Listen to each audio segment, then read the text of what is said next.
And greetings, everybody, and welcome to Sault Ste. Marie, Ontario. It's the Henderson Medal Fall Classic, and our match for you today. Mark Kean is taking on Mike McEwen. Should be a good one.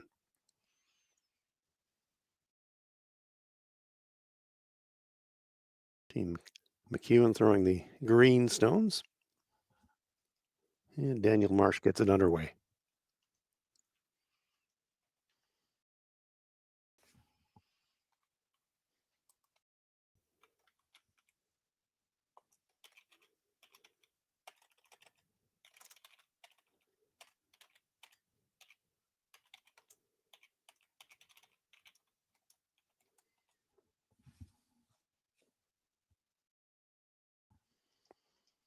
Center guard up. Joined today by Terry Corbin. Terry, how are you? I'm great, Hans. How are you? Excellent, thank you. Perfect. Long day. Well, that's kind of the way it is, isn't it? And That's right. big cash feels like this. It's a grind, but Yes. should be a really good game here. Yeah, I'm familiar with Team Kean as well as Team McEwen, so I'm looking forward to this.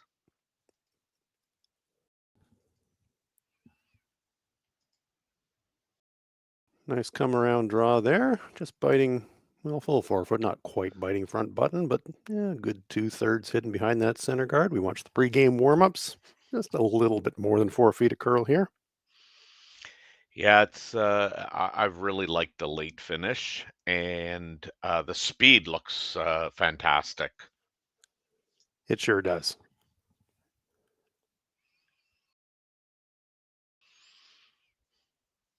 I've always been a McEwen fan, and you know, his struggles to get to a Brier were seemed to be forever. Stoughton was always in his way, or or somebody was always in his way, but mainly Jeff.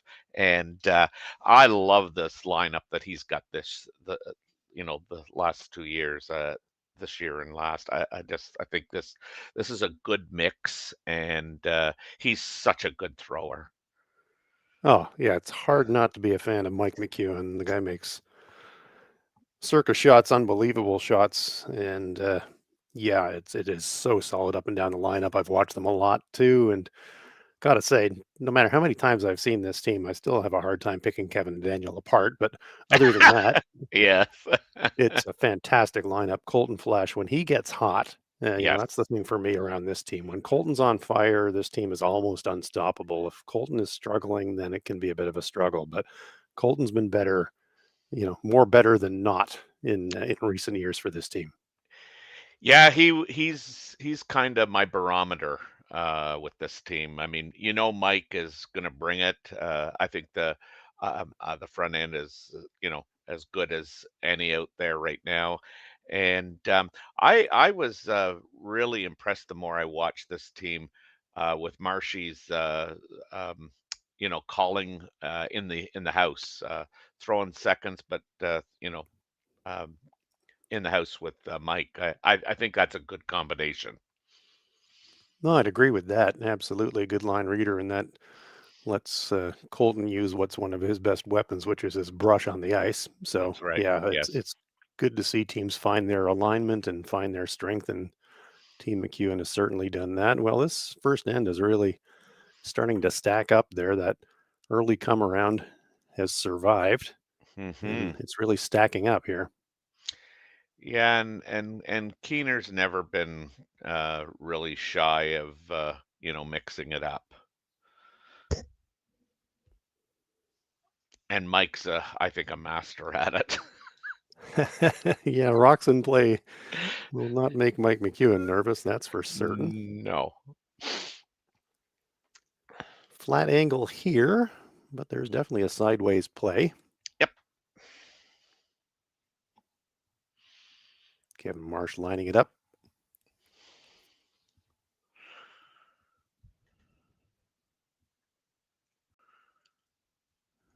Big lean on the brush there from Colton. Little inside Look at flop. that. There you go.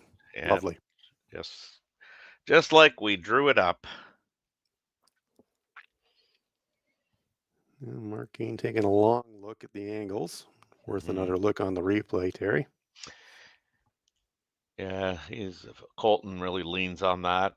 Real good sweeper, good technique.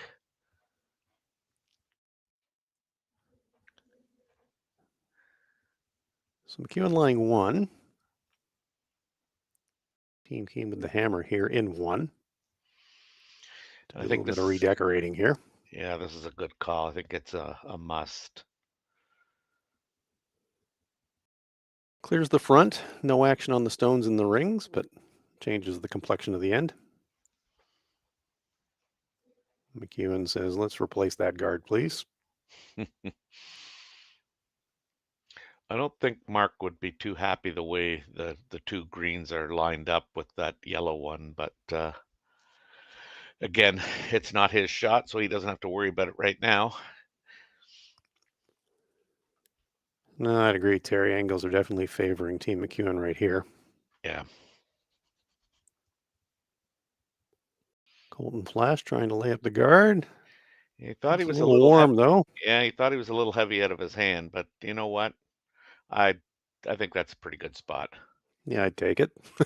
Yeah. Yeah.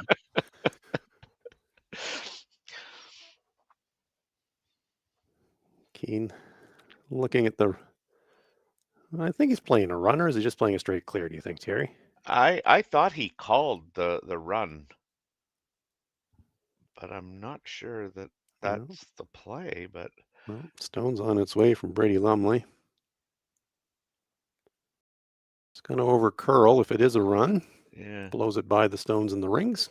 Does clear the front. I guess in an emergency, Mark's, well, I was going to say he could use his second shot somehow as a jump, but he can't really get clear the front stones in the front 4-foot. They're really overlapped, and that's really Yeah. blocking a path to the button, isn't it? Yeah. I mean, I think Mark's going to have to try and jiggle it around a bit, but I mean, again, Mike's just, you know, satisfied to throw another guard up, and of course, when you've thrown it once, as they say, you don't want to always give players the second opportunity to make a shot they've already made, but Exactly. And in the case of Colton, even makes the adjustment this time and pulls it back yes, another foot or two and lays it right on the center line. That's a yeah, beauty. yeah, perfect shot. Nothing at all there for Mark Kean. Looks like he's thinking he can dig the one in the front of the 4-foot. He's just going to have to skinny the front if he's going to try that. But at this point, you don't really, you're running out of bullets. So you're going to have to make some kind of a play. That's right. This is the Vice's last shot. I think the play is at the stone in the front of the 4-foot, just trying to chip it.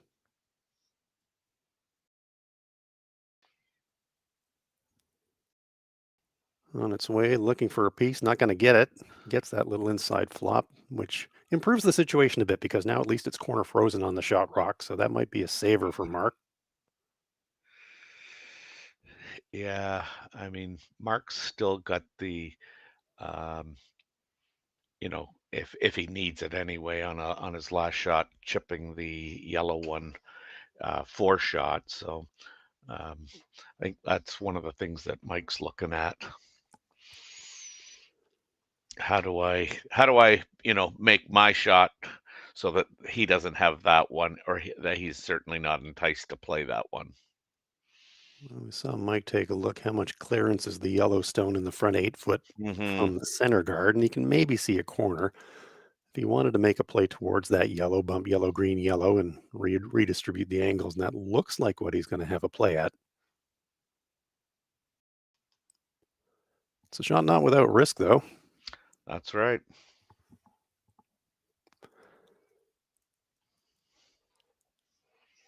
But if there's anybody in curling you want throwing a risky shot with high reward, it's probably this guy. Hmm.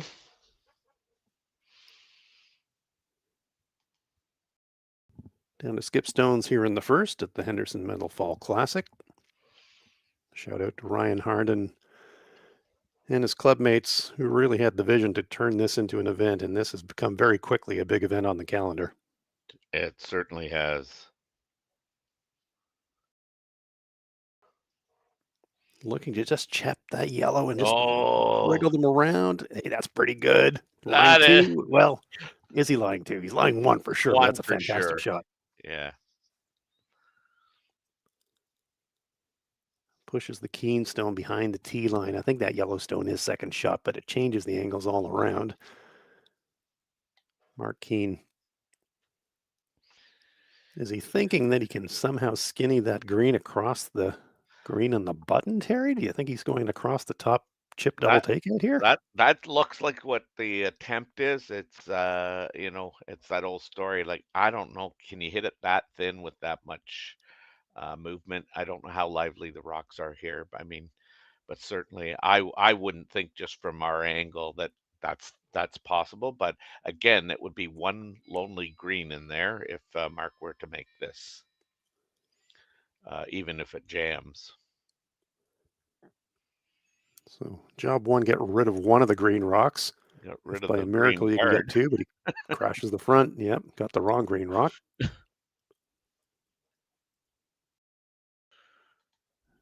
So now Mike McEwen can go into steel thinking mode. How can I make it really, really tough for Mark on the last one? Yeah, that's the objective. The bonus for Mike is those 2 stones front 4-foot are overlapped, right? So there's I know. really no way to get at the one on the button. Even if he just picks off, and that's what they're talking about. If we just get rid of that yellow one and spill, that's not the worst thing in the world. You'd rather stick around, and they're talking about, can we get there for an inside roll? But if you risk the inside roll and you ever chip the Yeah. one in the top 4-foot and change the angle, that's a disaster. So And I don't I'm wondering here if, he wants to actually, hit and go. I'm just trying to visualize it in my own head. They're in the way. yeah, well, I can But see what Colton's looking at. Colton's saying if we nose blast the yellow in the front, both yellows will go and be line 3. well, So that's that's what an I option was too. yeah, that's what I was thinking, first off was, if you kinda nose that yellow one, would you not sit 3? But I like this call. I mean, you hit the yellow, even if you spill off the rings, how's Mark going to get? How's Mark going to score? Never mind, get more than one.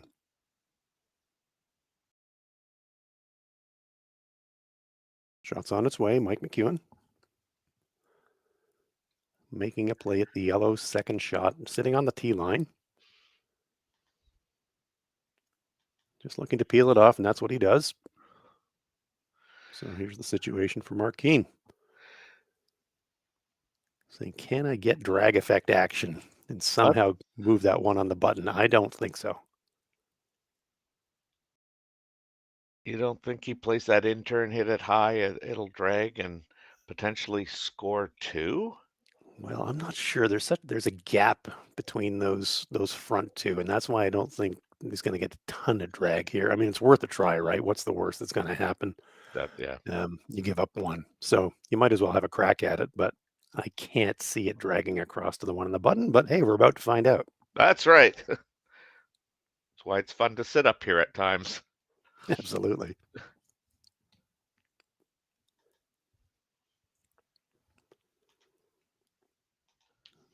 So Mark Kean lining up the final shot of this first end, trying to rattle a couple and get a bit of a drag and maybe score, maybe not. We're about to find out. Looks like it's close, but Yep, it, there's the action. No drag spills across. It will be yeah. a steal of 1 for Mike McEwen. So 1 end in the books. It's McEwen 1, Kean no score as we head for the second end. Welcome back to Sault Ste. Marie. It's the Henderson Medal Fall Classic. Mark Kean taking on Mike McEwen. Hans Frauenlob here along with Terry Corbin. Entertaining first end, Terry, and a good steal for Team McEwen. Yeah, it's always a nice way to start a game, but with a steal. So, at, I mean, even ends. Mark's got the hammer. He's looking at trying to score his deuce, but certainly, again, you know, I would like to see more play on the outside if I'm Mark, but um, It's that seems to be kind of the template, for most teams is if you get a short rock, um, you're going around the center. Yeah, this is looking much like the first end differences that Spencer Dunlop's first shot setting up top 12, and so Team McEwen electing to go around it. First up, Mike said, let's corner freeze the top one, but his teammate says, wait a minute, we got Daniel Marsh here. Let's go That's around right. the thing. I love that call. Great shot.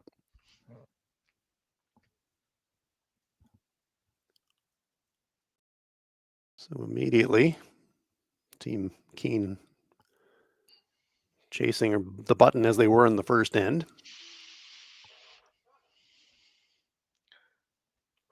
Good crowd on hand here in the Sioux. It's a great curling town.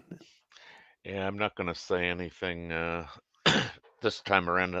This morning I was saying they really support their curling up here, and why wouldn't you? You've got you know Brad Jacobs' success. You've got the Herndon brothers and family. You've got McCarville's team. You've got Tracy Horgan and her brothers. And then they panned to the crowd, and of course everybody had kind of got up and left. So Yeah, well, you got to go in and get a coffee once in a while, right? And, it is a bit cool out there, so you do need to, kind of keep yourself warm from time to time. But yeah, lovely crowd on hand here for this draw. yes,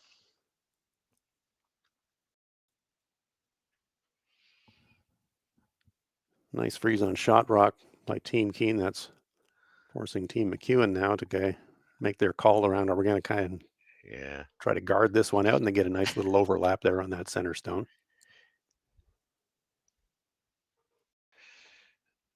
So much like the first end, this end shaping up like either a potential steal or a potential force. All set up by that lovely come around from Daniel Marsh. hmm and rock placement is so key. Um, like that is perfect. And even the guard. I mean, you watch a lot of teams. Yeah, put it here or somewhere in and around there. No, put it here, Yeah. and let the sweepers know exactly where you want it. Let the thrower know exactly where you want it. Yeah. Before the game started, Terry, I was watching the pregame practice for Team McEwen, and they were making sure that all their practice draws, whether they were going for the lid or whether they were just throwing another shot, were on the center line. It was like a tightrope, and they were just drilling them there time after time after time. And I think you're exactly right. When you got great rock placement, it's a big ask to guard and end out. But Oh, yeah. if you're making shots like that and you've got confidence in your team, then hmm that's a very valid tactic. Just a corner available of that Yellowstone top 8 foot, well, just biting top 8 foot. And Mark Kean saying, I'd like to kind of give myself some options here and backline split. I like this call. Yeah. Got to give yourself more than one way to get at that stone in the button. That's right. Now, and this is Maddie's out turn. He's a left-hander. Um, I had the opportunity to coach a team with Maddie filling in for us, and this kid can throw it.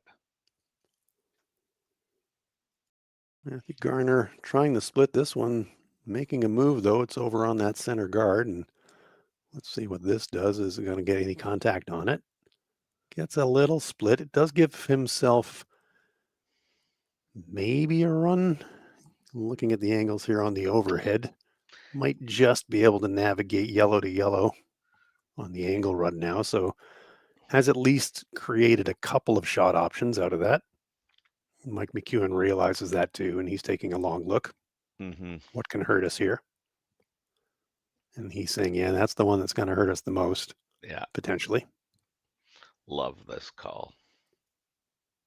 This is where I think Mike's experience comes in. I mean, they need to get a rock to the center line, and now he's obviously taking the easiest way to get a rock there. But as you mentioned, like that run is there, and Mark knows that too. Golden Flash. This one's tracking a wee bit. This is looking more like a straight guard. I thought he was playing the hit as well, Terry, but this looks like just a guard. Yeah. So he's going to leave him that outside run and elect to cover the center again. Well played. It's not the easiest of runs on that angle, but it is definitely there. But more to the point is the problem right now for Mark Kean. You got 4 stones defending those stones in the 4-foot. So you got to deal with those. Matthew Garner. Southpaw lining it up. Oh, I'm sorry about that. No. Brady Lumley. On to thirds rocks now. That's right. The baseball hat fooled me, Terry. That's right.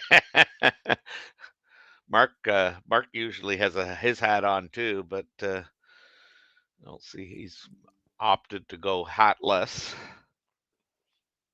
So that does change the look of the front of the rings now. Still overlaps though, those 2 guard stones just short of the rings and on the 12-foot.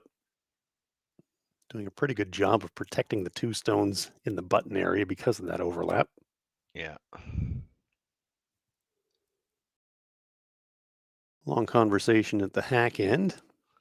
Marsh Brothers and Colton Flash. They've got a great look at the angles from the hack.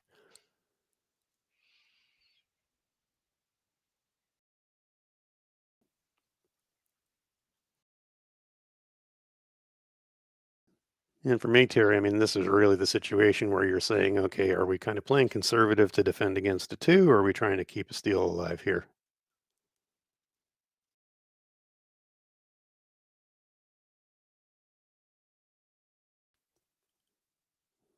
Ultimately, the play is going to be yellow or green, yellow on the front by the looks of things.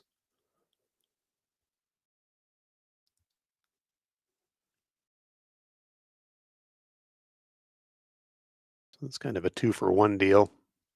This does really reduce the risk of dropping 2 if you make, but you also keep the steal alive. So good shot loses the overlap. So it is now more of a straight run on the center to the stones in the rings. But if you're Mark Kean, you're running your opponent's stone in. That's never good. And importantly with that roll, Terry, I think he's taken away that angle run as well, maybe. That green rock rolling to the edge of the 12-foot like that.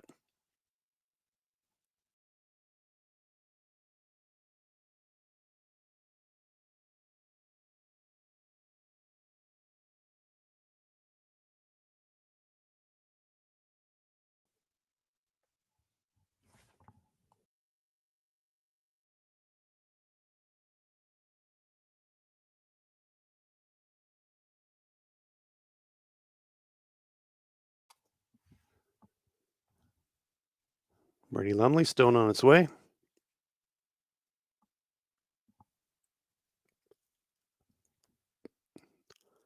Bangs the front, opens it up, rolls away. So those yellow stones, guard stones, corner guard stones, really. Well, the one just rolled, I was looking, could you actually run that in the left-hand one of the 3 guard stones? And you really can't. The angle's too steep. Yeah. I think he just plays the the guard here. A situation where if you get a force, you're pretty happy. Yeah.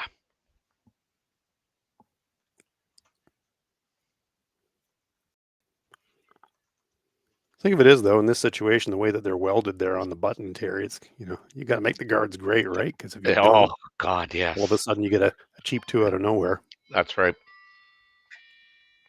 We had one this morning where literally you thought it was going to lead to a blank end, and just one missed shot, and it was a 3-banger, like real quick. So Mike McEwen, after seeing his teammates throw pretty nice center guards for the whole end, now it's his turn to do the same. That one might be over curling a fraction. Yeah. Has he shown him a way through that port, and Mark's having a look at it? You can see maybe a quarter of it now. It's there. I You think that's there. I think I think he's gonna play that. you gotta try it now because 'cause you're probably not gonna get another You chance at it, I yeah, would have thought. yeah, you're not gonna see another opening like that. I mean, it is not a yawning, gaping hole. I mean, he's gonna have to No. squeak it through there, but it does look like it's there. Question is what kind of weight's he gonna play at it? I think you gotta be thinking hack at least. Well, I don't think I would think every bit of hack. Um, it's gonna be hard to hold it. Once it goes, it's going. But I mean, his biggest wish, I think, here is how can I move that back and keep my shooter in the house? Exactly. Needs to keep his shooter biting a bit of the 8 foot to be second shot.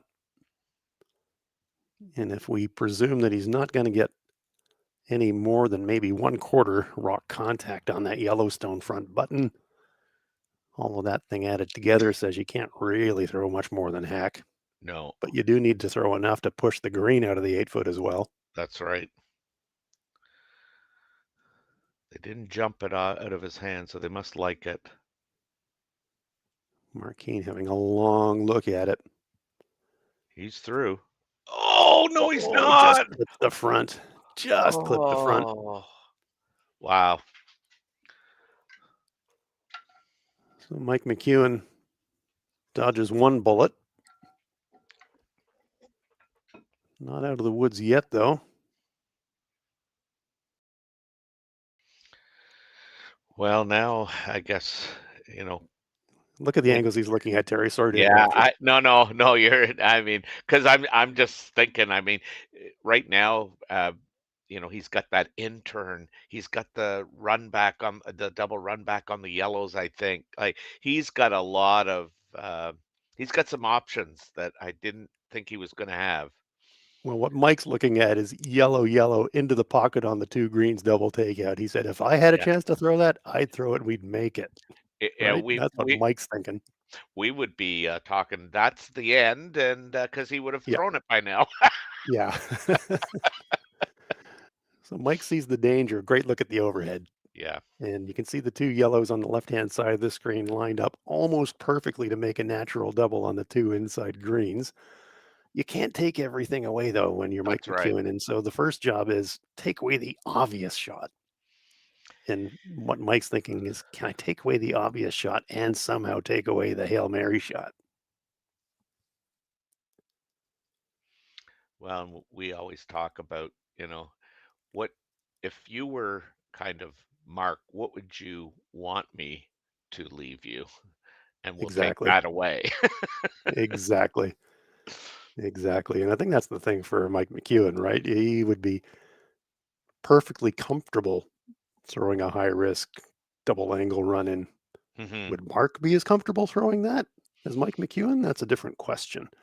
Both Yes. have the capability, but it's more a question how often do you like to play those kinds of shots? And if I'm Mark Kean, if you're somehow thinking about you're going to take away that double run, you're going to leave me an easy nose banger for two on the one on Hmm. the 4 foot. Okay, I'll take that all day. Yeah.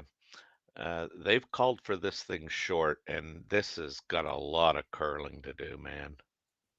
We did see Mike's first guard attempt finish late. Now they're sweeping to try and get a little bit of a feather on They're that gonna get a little Yellowstone. feather.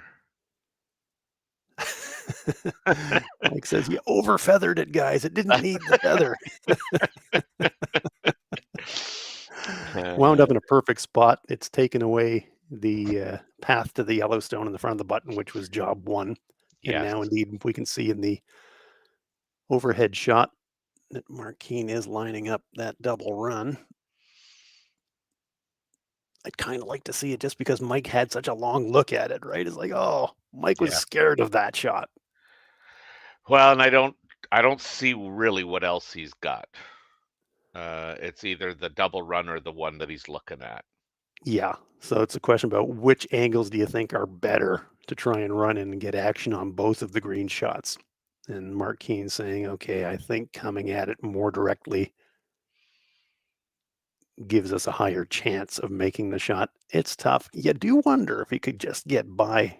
after that little feather, you could almost go at the greens directly. You maybe not even have to play the run, but it is going to be the run by the looks of things. Well, and that one green that was promoted late in the end, I mean, that can even act as a catcher here if he hits the one on the yellow on the center line. Well, here we go.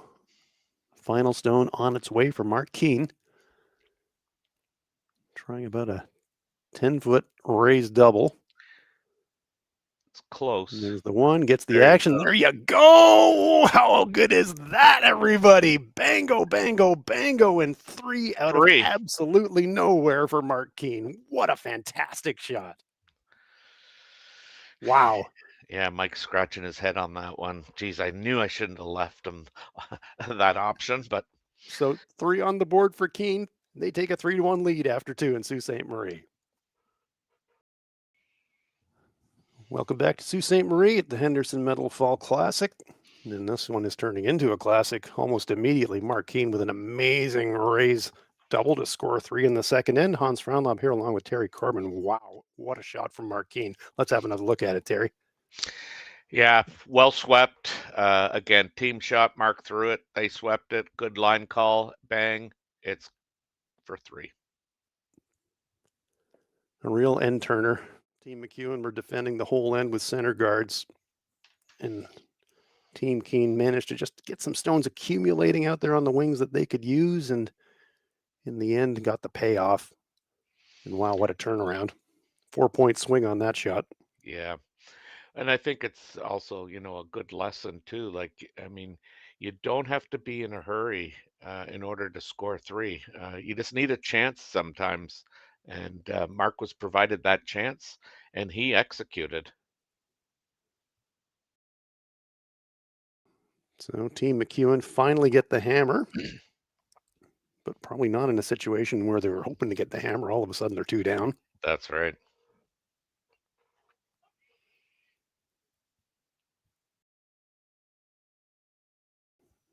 And you pointed out, Terry, see the contrast here in terms of offensive styles.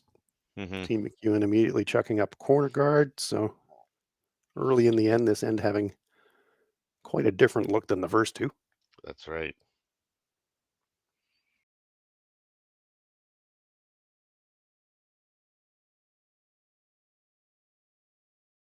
Good inside roll, closes up the house. Hmm. Doesn't quite duck in behind cover, but brings the play back towards the center line. That's good for Team Kean. And Michael want to get that back out into the wings.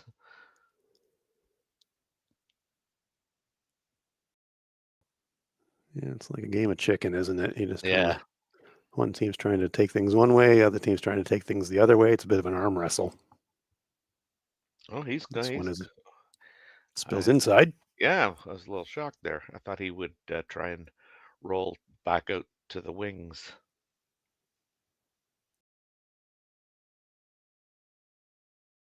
Mark Kean had a bit of a look at the port, thought better of it, and said, "Nah, well, got our Yeah. stone in front. Let's run it."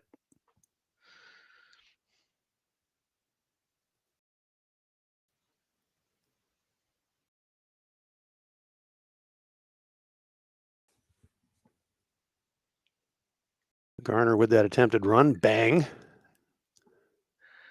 But Spills that his that own out of the rings, but gets the shot rock out of the rings and opens up. but now Mike's got a couple of rocks to work with. The corner guard that he threw up and and Matt's uh, rock that he just threw is in play and very usable for Mike. Yeah, you used the word that I was thinking, Terry. Usable. Those are very usable stones now for Mike McEwen.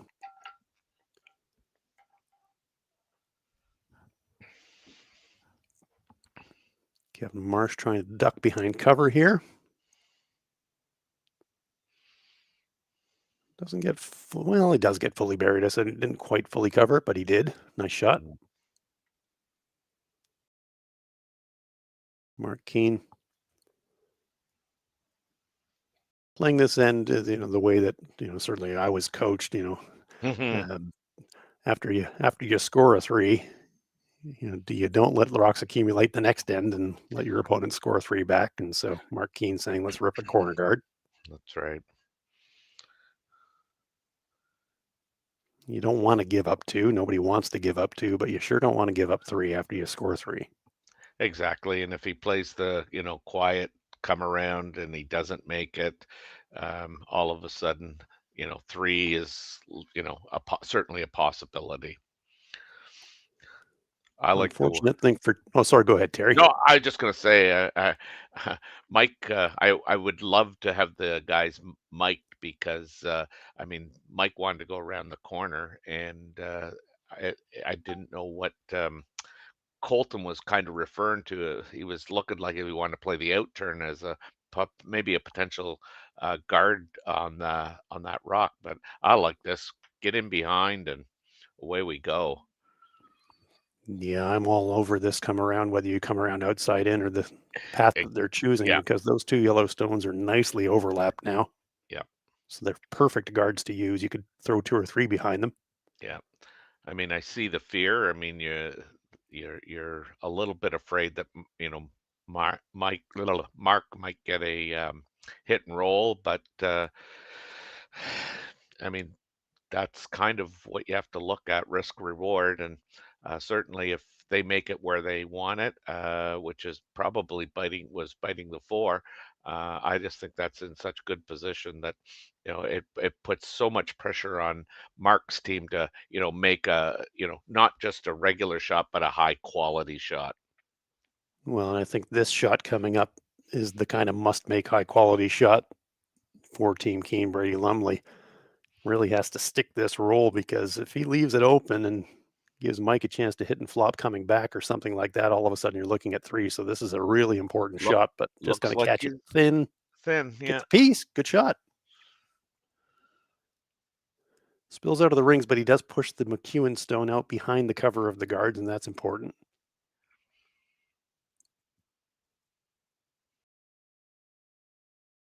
Colton Flash going to have a chance to come down that same path. Went deliberately deep in the house on his prior shot. Be interesting to see where in the house they'd like to leave this one. I think this one you can kind of just go green light and think front 4-foot. yeah. Ideally, This one's really moving though. They're gonna have to work hard to get it by that guard, or even get it there to the rings at all. Is it short of the rings? I think it's there. Feathers that Oh, guard. it did tick the guard. Oh, Yep. So not just good. 6 feet light for Colton Flash, and now the door's open for Team Kean. Hmm. That stone that Colton just delivered is threatening. That's definitely a usable stone for Hmm. Team McEwen, but now you can switch your mindset to force if you wanted to. Well, I think now Mike's probably going to come in if they run that green one. I would think that ideally Mark, knowing that even if Mike makes a good one, he could eliminate this green rock. But he's gonna play the open rock. Yep. And for me, Terry, this is saying I'm really happy to give up to, because even if you make this one, you're thinking Mike's going to ignore it and just whip around the pile. Yeah, I guess that would have been my thinking. He's going around anyway. Let's maybe see if we can't beat him. If I'm going to give up 2, I mean, I can hit the open one on my last one. Let him draw for his second point. But um, Mark's playing this a little conservative in my mind. Really has to stick around the rings, because that front greenstone, it's almost splittable, really. For sure it is. Nose is it. Yeah, Now, see McEwen, no hesitation whatsoever. yeah. You're going to ignore that completely. I mean, he could certainly, um, you know, I guess hit the yellow one, and then you're hoping Mark does the same and you can get a blank out of it. But I like a skip's deuce. Oh, yeah. I mean, this is set up perfectly for Team McEwen to have a crack at it here. Yeah.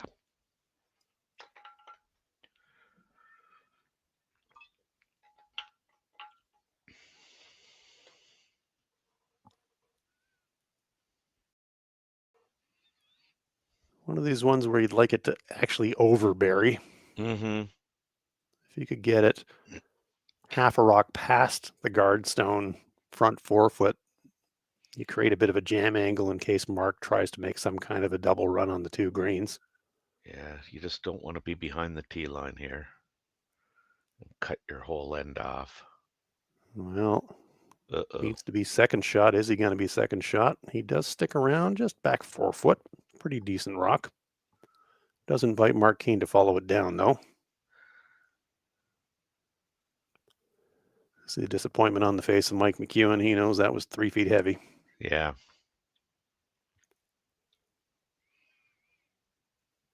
If Mark freezes on this, I mean, he will still have the pin to play with.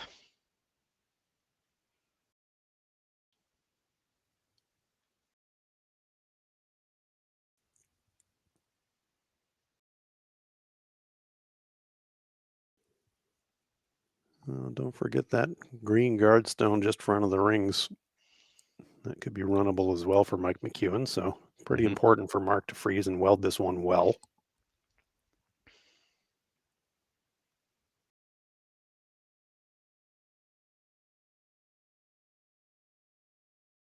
Great chance for Mark Kean after scoring 3 in the second to really set up for a force back here in the third.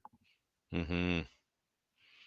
And that was the danger of Mike going behind the tee line. Sweepers are on and off, so they think it's in the neighborhood. Now it's all about the line. Yeah, this looks good. Yeah. Covers half of the shot rock. Mike McEwen saying, can I get to the pin and push it and still score? Is it even worth trying? He's looking at that straight run back. I can run the green. Can I pick the yellow off? Is there a risk there?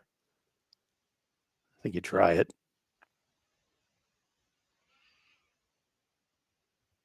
I think running the green is easier than trying to get around and push to the pin. But then again, this is Mike McEwen we're talking about. So drawing to the pin would be an option for him that he would make an awful lot.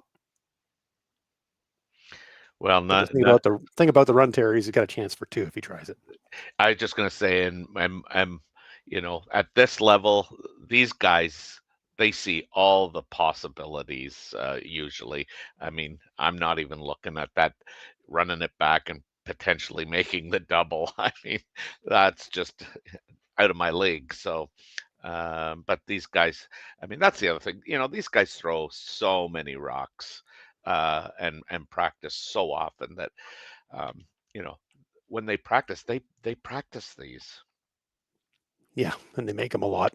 Yeah. So Mike McEwen trying the green run back. Green raised double takeout. He's going to have to get just across nose to get angle on the stone in the button. Shot on its way. Final rock. End number 3. Wow, this is quiet. Super quiet. I'm surprised.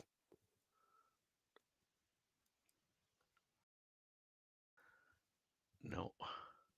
Pushes the green back, but past the pile. Didn't really want to disturb things, so it is going to be a steal of 1 for Mark Kean. Wow, what an end. 3 Yeah. ends in the books, and Mark Kean leads it by a score of 4-1. Welcome back to Sault Ste. Marie. It's the Henderson Medal Fall Classic. Mark Kean of Ontario taking on Mike McEwen of Saskatchewan. And Team Kean, after scoring a 3 in the third, big steal of 1 in the 1 to 3 in the second rather, and big steal of 1 in the third, enjoying a 4-1 lead. And Hans Frauenlob here with Terry Corbin. It's been a super entertaining game. We're still early in the piece, but every end has had something going, Terry. Yeah, and you know what? I mean, it's really come down to one shot, and that was a great throw on Mark's last rock in the second end. Yeah.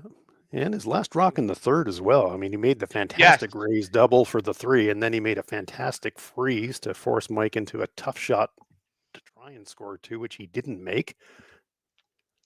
Here is a look at that freeze. Really bailing himself out of the end with this shot, Terry. Mm-hmm. well judged by the sweepers. I mean, you can throw it all day, and we all have been there where it gets overswept or underswept, and that was just well judged by the sweepers. Good early end setup by Spencer Dunlop of Team Kean. 2 yellow stones on the center lines. Corner guard up for Team McEwen. So the duel is absolutely on here. McEwen using the corner guards, Kean using the center guards. Hmm. Game on. Do you like the new rule with the no tick when the rock's on the center line? Totally. Yeah, Love it. Absolutely. Because the reason I love it is if you're going to try and come around a tight center guard, it puts a different thought in your mind now. You know, before that rule, you'd okay, we can go around a center guard. If we take the center guard, no big deal. Well, now you got that's to right. think about you're giving yourself another 3 inches of ice because if you're going to try that shot, you don't want to disturb that center guard and lose your shot in the process. That's the worst. So, Hmm. yeah, I do like it. It just Yeah. means things accumulate and creates just more options. So, yes, I'm a fan of the rule. And there's a good example. Mind you, he's coming around his own shot here, but Hmm. stacked up. Lovely execution from Team Kean. Good look in the left-hand side of the screen from the hack end. Almost in a perfect line, those 3 yellow stones. Yeah.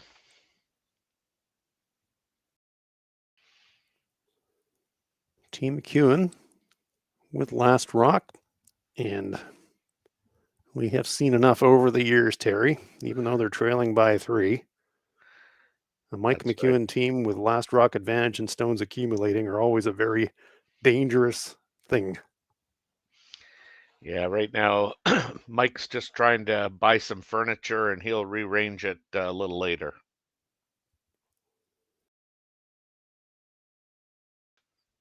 Good brushing from Team McEwen. Cozying it in there. Those green stones in the ring's beginning to accumulate. So even though Mark Kean is lying too, he's all of a sudden feeling a little uncomfortable. Yes.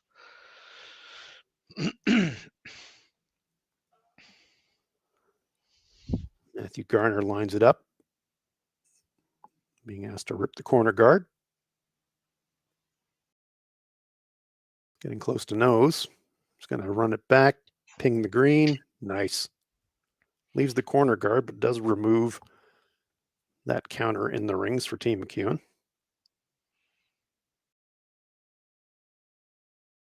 It'll just be interesting to see whether Mike wants to, excuse me, go around that corner guard again or play make this play. Yes.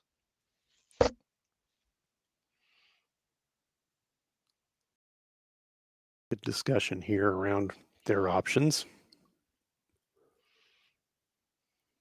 You can see, Terry, that the instincts are they want to keep rocks in play here. Hmm. Maybe reposition them a little bit.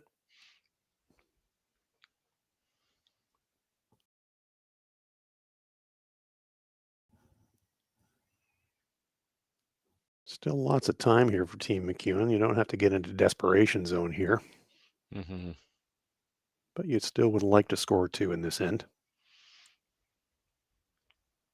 I think this is kind of if I can say it, this is the game end, and by that all I mean is if if he if he can score his deuce, I mean we have a game. If he doesn't score here, I'm not sure that the odds favor him uh, uh, at all. Yeah, it's definitely an important end. Well, every end's important, but you're right in terms of the game being finely poised here. Yeah, If Mark was ever to steal again here in 4, they would grab this game by the scruff of the neck. yeah. Right now, Team Kean lying to, but that green stone of Team McEwen sitting directly in front of their 2, trying to guard and defend the path to those stones. It's a pretty decent job covering it.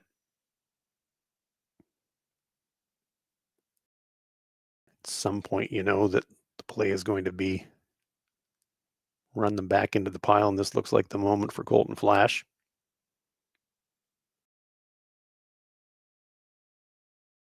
I believe the play is yellow straight back into the pile. Bang, bang, bang. Stones moving. So that scatters them around, shot rock wide open, but certainly unlocks everything, Terry.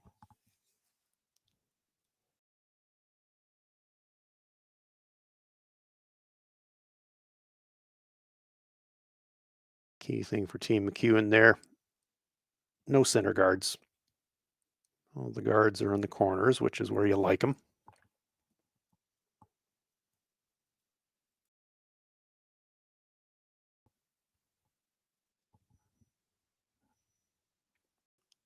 Brady Lumley.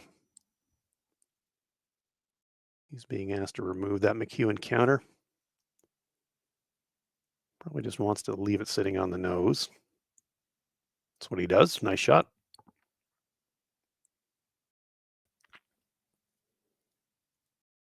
And an interesting call coming up here from Mike McEwen.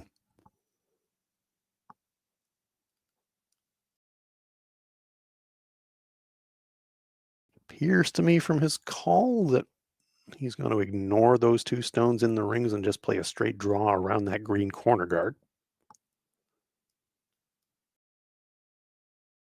I do like this call. It'll be important for Colton to get his stone ideally fully behind green and still sitting in front of that yellow stone on the right-hand side of the picture as we look at the overhead. Keep the good angles for jams. Got to get by that corner guard first, though. No, this one is going to overcurl. It is going to crash that corner guard. Disappointment on the expression of Colton Flash. That's an opportunity gone for Team McEwen.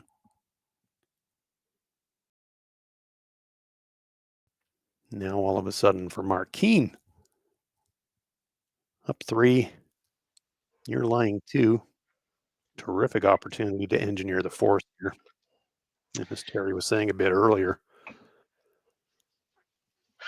a score of 1 for Mike McEwen.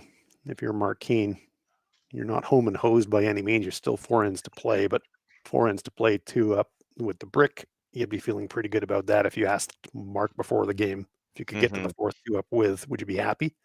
I'd say he would say yes, absolutely. Yeah, that's for sure.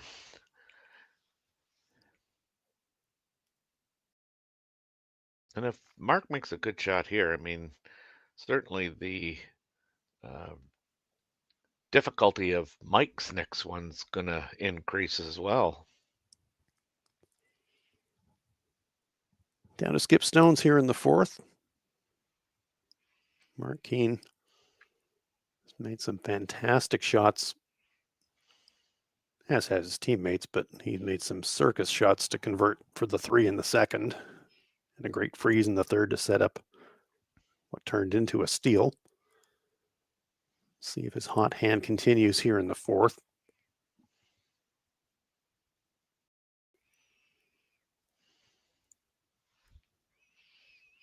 Trying to cut down that scoring area, I think, here, Terry. I think so, yeah.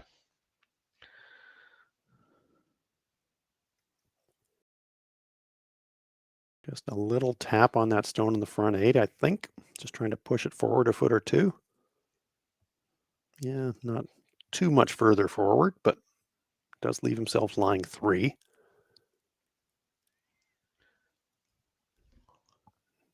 So if we're in this situation, Terry, 2 stones to come for Mike McEwen, what do you think his best path to a 2 is from here? I'd like him to share that with me because yeah, it's that's a long yellow guard, and so I don't think, regardless of where he puts it, I think Keener can get to any shot that he throws with that in-turn draw around that guard. So I think, ultimately, well, he's playing the hit and roll by the looks of it. I that that shot Stone, I think, is in really good position that it forces Mike to the shot. Yeah, there are not too many other good options for Mike. He could try a crazy intern come around the pile of the greens, but that's a super high risk shot. And you're leaving Mark a short run back on his own stone, even if you make it. So, not too many great options here for Mike McEwen.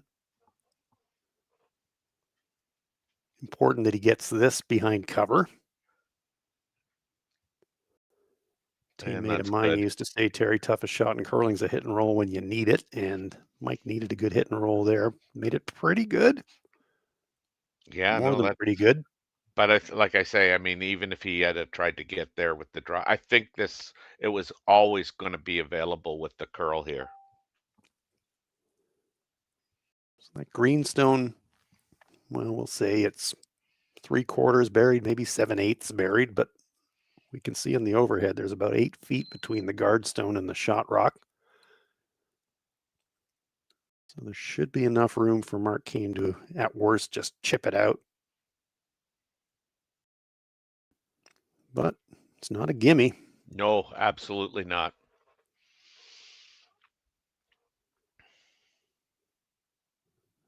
Mark Kean just trying to dig that shot out. It's going to have to come very close to the corner guard to make. Early sweep. This one, is it on the corner guard already? Are they by? No, it's on the No, he guard. crashes the front. So Mike McEwen, with that very good hit and roll, has manufactured, well, if he can hit the 8 foot, Yeah. a really crucial multiple point score here in the fourth if he makes. And Terry, as you pointed out early in the end, he's got to make this one, of course. But from your perspective, should Team McEwen convert for the pair here, puts them very much back in the game. Exactly. This would be, your classic skips deuce.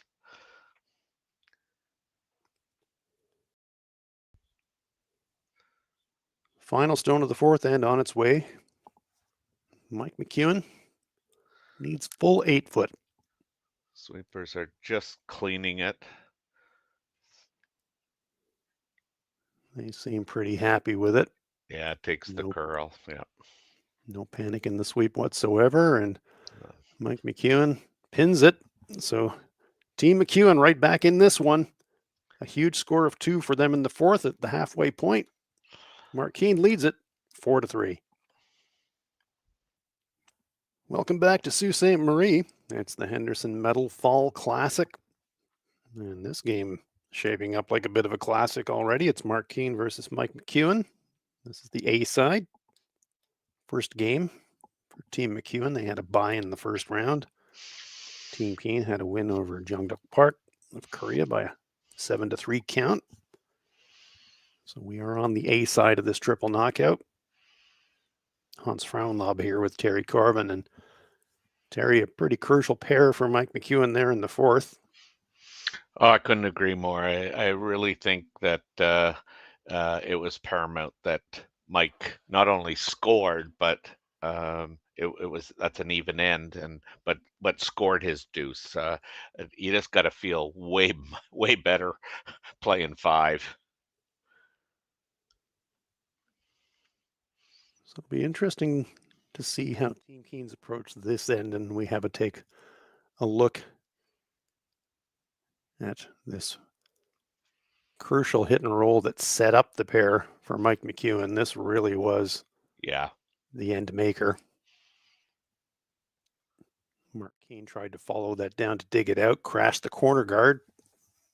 Mike drew for his pair, and that leaves us at 4-3. Yeah, just while we have a minute going on the 4 o'clock draw, Joel Retornaz and John Epping are tied at 1-1. Kelly Droppin is up 2-1 on Sandy McEwen. Our game has Kean over McEwen 4-3. Matt Dunstone's just laid a licking on Magnus Ramsfeld.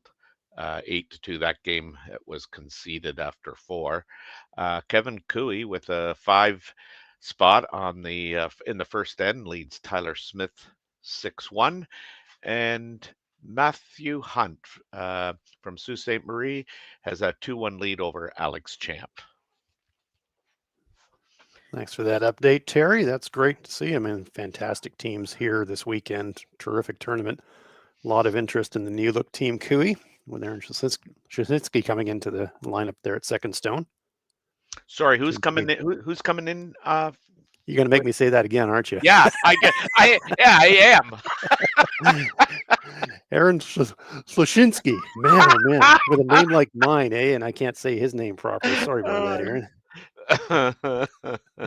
Sorry, that's my bad. Yeah, no, totally. Team Cooey dropped their first round game, and so bouncing back strongly here in this one. Stones accumulating around the center line.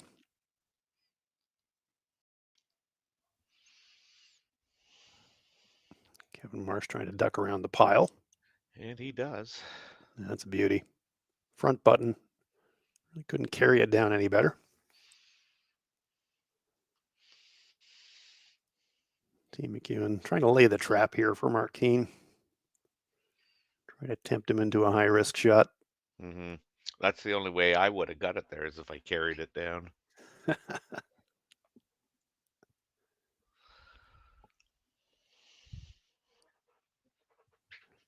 you'd mentioned Matty Gardner, the left-hander, coming at this one from a slightly different path than the right-handers, and so Yeah. maybe a more makeable shot for a lefty here.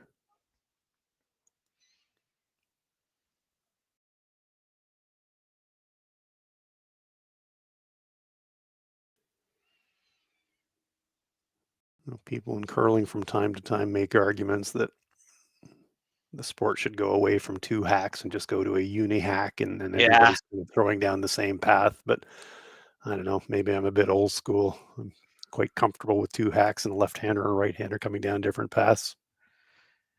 Yeah, I mean, I think it does make for some different angles, when you're sliding out, and certainly when I think of Mark Kennedy and his explanations, one day he did I don't know whether it was an interview or just an explanation uh, on a standalone, but yeah, he explained it very well, and it is different.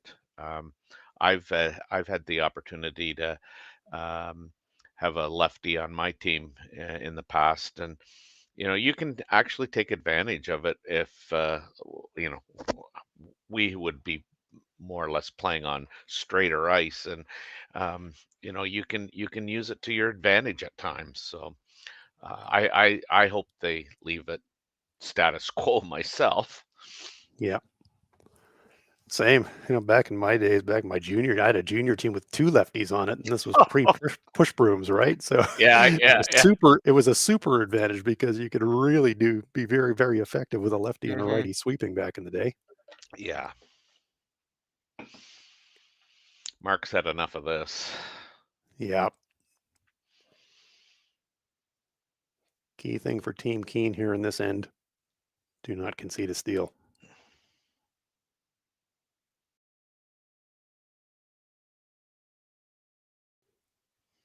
So to try and achieve that, trying to blow up the front a little bit, hoping for a little bit more action, but gets rid of the short guard. You can see Mike That's. McEwen there in the background I having think a he's thinking. long look. I think he's thinking what I'm thinking. Geez, that's a lonely green. Yeah. I don't really want to stack the guards, but I I may have know. no choice. We do see those yellow stones accumulating, and we did see back in the second end, a stone biting the 12-foot came into play when Mark Kean made an amazing raised double takeout. So that 2 turned into 3 because of that biter stone, and Mike McEwen sensing the danger again. Time clock's running.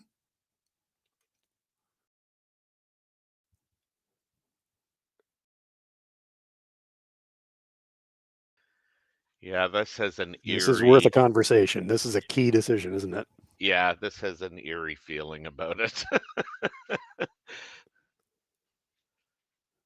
That green stone on the button, shot rock, but as Terry pointed out, pretty lonely and all kinds of threatening yellow stones in front of it, all kinds of danger. Pinball shots, fluke shots, and called shots. That green shot rock is under threat from multiple directions here.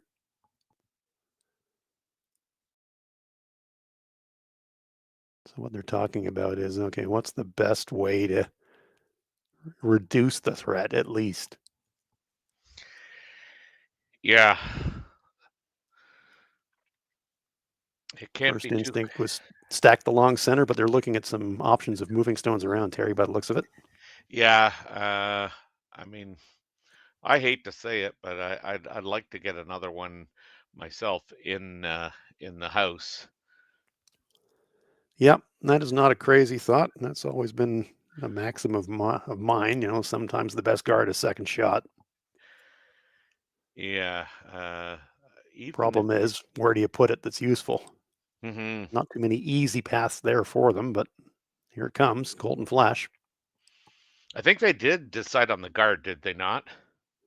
Seems to be just judging by the delivery.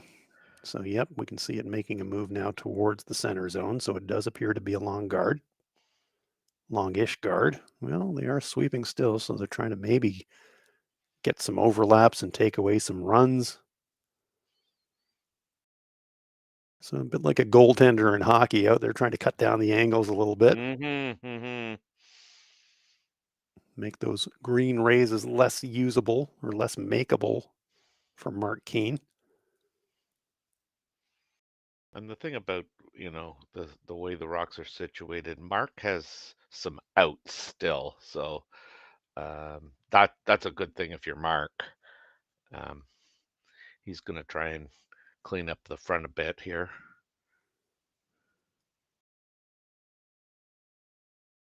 Precision required on every shot, though, because there are jams and pinball shots if you don't make a clean pick. And there's an example Ooh, of it.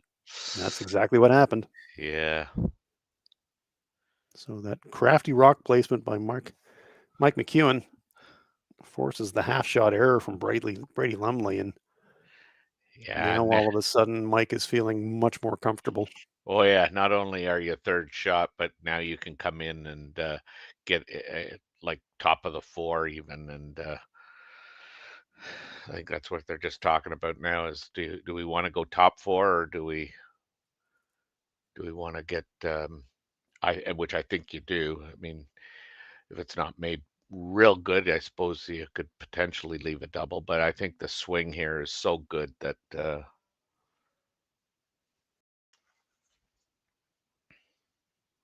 see Colton come up light on an attempted draw earlier in the game.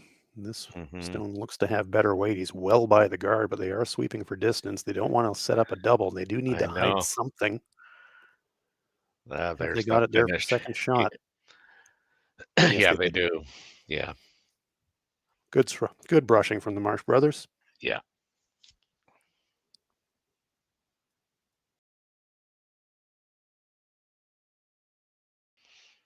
And so now for Team Kean, Brady Lumley, chance to atone for that half shot miss on the prior shot. Just trying to run green, and I suspect try to get some action on those stones in the rings. He does, in fact, move one of those green stones out with that run. Improves the situation slightly, but still not easy here. Good news, I suppose, for Mark Kean is that all of those stones in the rings are absolutely lined up. So still outs, as you said earlier, Terry, for Mark Kean here. Hmm.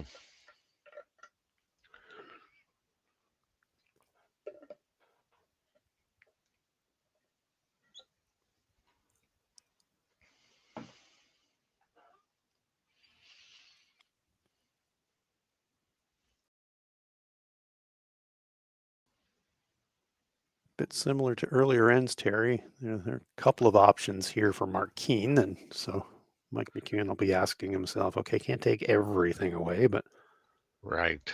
what's the thing we want to take away the most? These Could guys potentially play. get a bit of a 2-for-1 deal if he did make a play at that stone front 12-foot.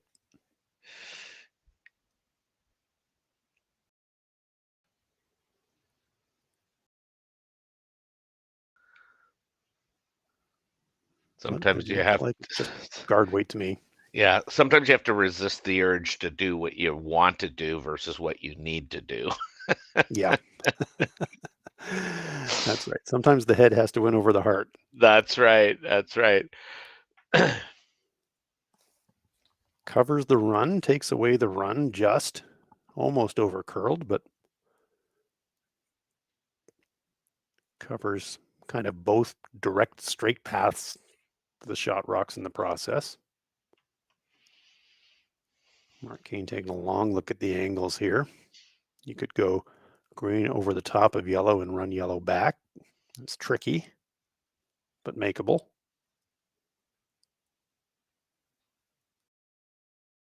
It does seem to be what he's eyeing up Mhm. here.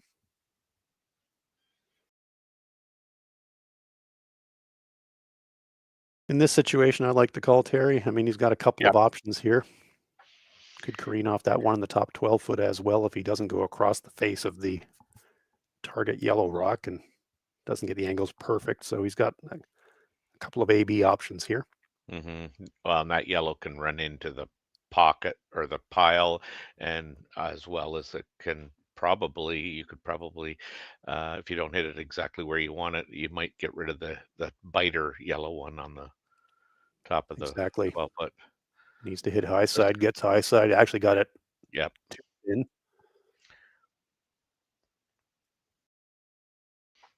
Yeah, he probably hit that thinner than he wanted to. Yep. I think the exact same thing. Had lots of weight, so he was always going to Yeah. move the shooter away. Yeah. So pretty good situation now for Mike McEwen. Setting up well for a force here.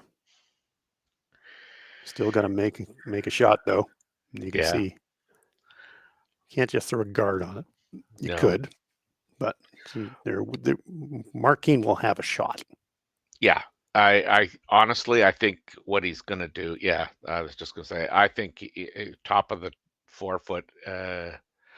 You force Mark to try and make a double, and you're. I mean, if you make it good, you're never gonna sit and stay for two. So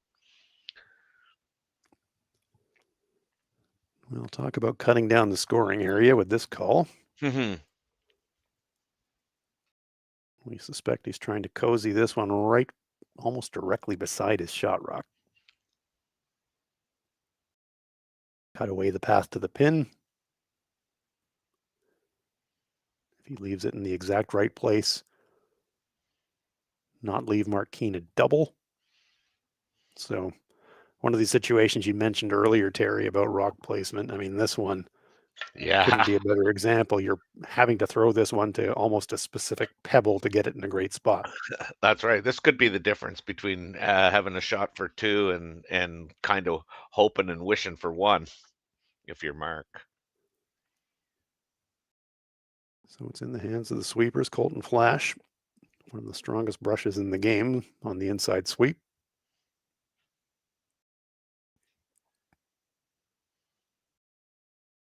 This has got a curl. You almost. And here it comes. Oh, this is. Oh, That's pretty good, I think. I Not think sure there's a makeable double there for Mark. Look at it from the delivery end. Well, it's if he close. shaves the Yeah. stones in the front, maybe he gets action, but it still probably goes across the top. Looks like he's going to have a try at it, though. Yeah, you almost have to because if you touch the top green one on the 12 foot, it's going to push the yellow one onto the green, and he's still and McEwen's still getting one. So I don't think there's really any risk at taking a good, hard, long shot at this. So wait here, Terry. Kind of throw it as hard as you reasonably can, I guess. Given that the context, if you're shaving the front, then you're getting rid of the one anyways. Yeah, this is where you need Hector Gervais or Or Smellis Chuck Waite. Horace. There you That's go. that's who I was trying to think The of. old Yeah, timers out there. yeah. Yeah, here it comes. It's close. 1, 2, pushes Two. the green. How far does it go? Yep. It is. Is it 2? They're taking I a look. It's definitely 1. yeah. Definitely 1. Is it 2? Yeah. Mike's got to be really upset that that rock ended where it did. But like you said, you're talking about precise, and they went all in on being precise, and the execution was not precise. I Does think it's seem to me yellow. like they have settled and acknowledged that it is a pair for Mark Kean. Well, what a game. Wow. Fantastic last shot from Mark Kean. Gives them a pair. Yeah. Mike McEwen left the door very slightly ajar. Mark Kean walked right through it, and Team Kean leads it by a score of 6-3 after 5.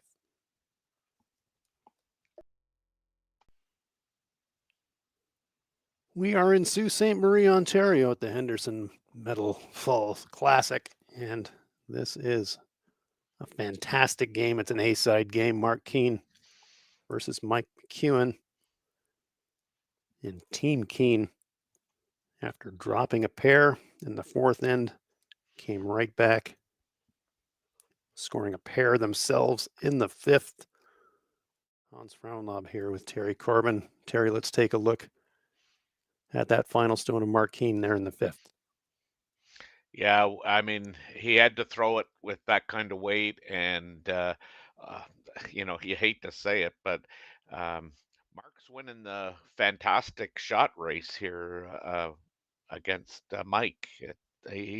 Mark's made like a fantastic shot in 2, a fantastic shot in 5 to score. Well, Mike McEwen, known as Magic Mike, are we going to have to kind of go with, Magnificent Mark or something here? I mean, this is I think you might be right. terrific, terrific exhibition. Team Kean and Mark in Yes. particular having a very fine game against one of the sport's best in Team McEwen.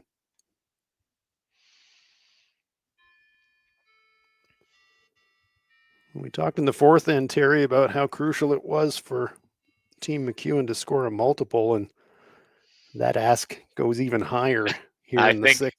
I think so. I think so. So in poker terms, it's all in for Team McEwen here in the sixth. Yeah. Mark Kean will know that better than anybody. But with the free guard zone rules, it's unavoidable that early in the end, stones are accumulating. That's for sure. That's one change that has been really good for curling and the curling audience. In my days, not only were we would have 2-1, 1-0 games. I mean, those are unheard of, obviously now. But thank Russ Howard and company for that one. I think. And the free guard zone rule, absolutely making the sport of curling much more entertaining. Hmm. And in the process, and I've said this before, Terry, on many broadcasts, and it sounds like we're of a similar vintage.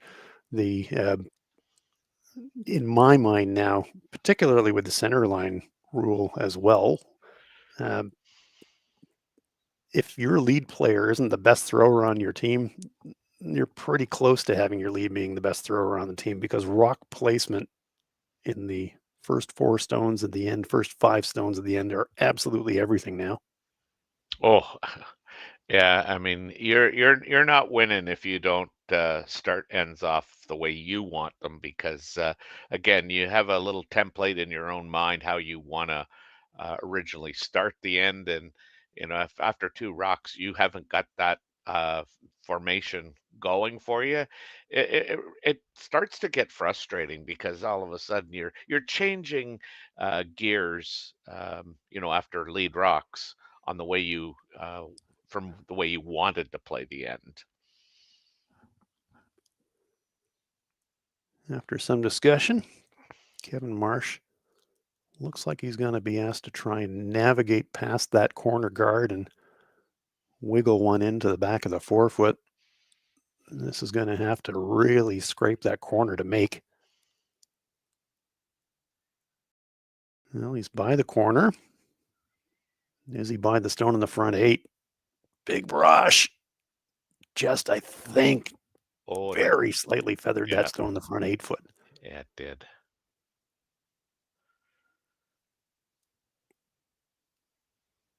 But certainly something for Mark Kean to think about here. He won't be super comfortable with green stones accumulating, that is for sure.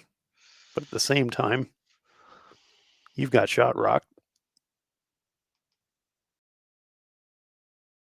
Do we think he's trying to pick green here, Terry? Gee whiz, you're looking at it from our advantage view, and it's like, wow, that would be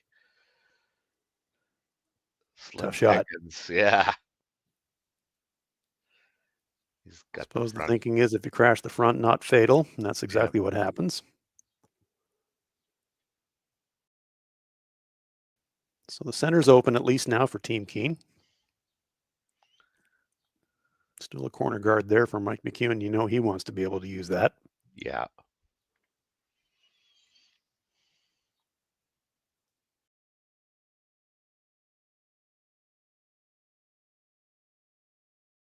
Mike won't be panicking.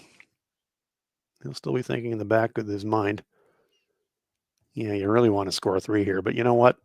A pair keeps us in the game. Mm-hmm.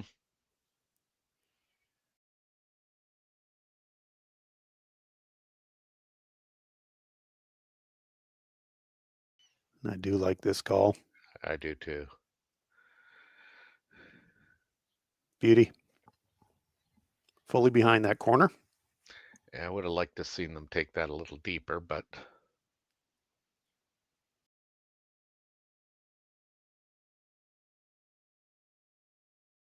So you know that Mark Kean's going to want to eliminate something here. The question is what and how. You can see the arms going to the shoulders. So what that tells us is this will not be light. no.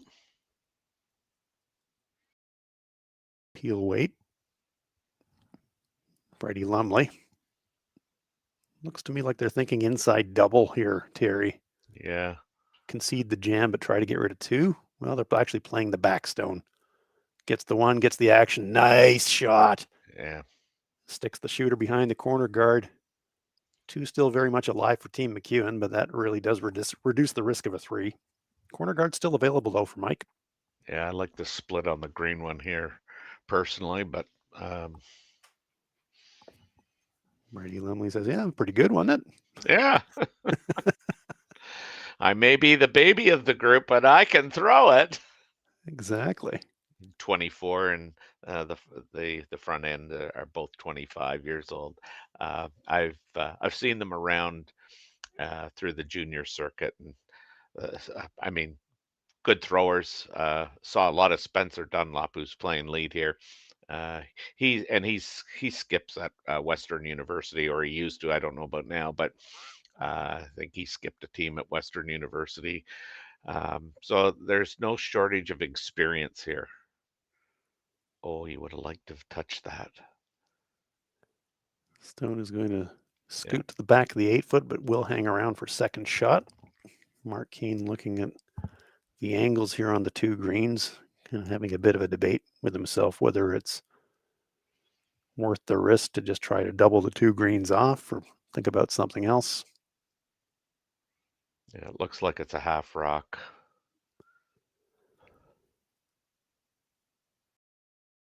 Certainly makeable, but if you try it and you either jam or you don't make the double, you're really inviting McEwen to use the corner guards, and you could wind up dropping 3. I So think you want to be Mark's, yeah, I think Mark's got to play the top one. Yeah, And then it's just a question of, do you want to try and make the double?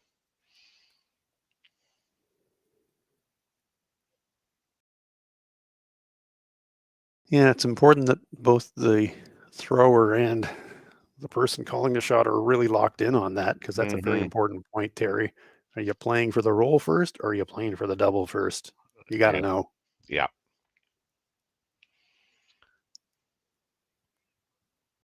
Shot's on its way.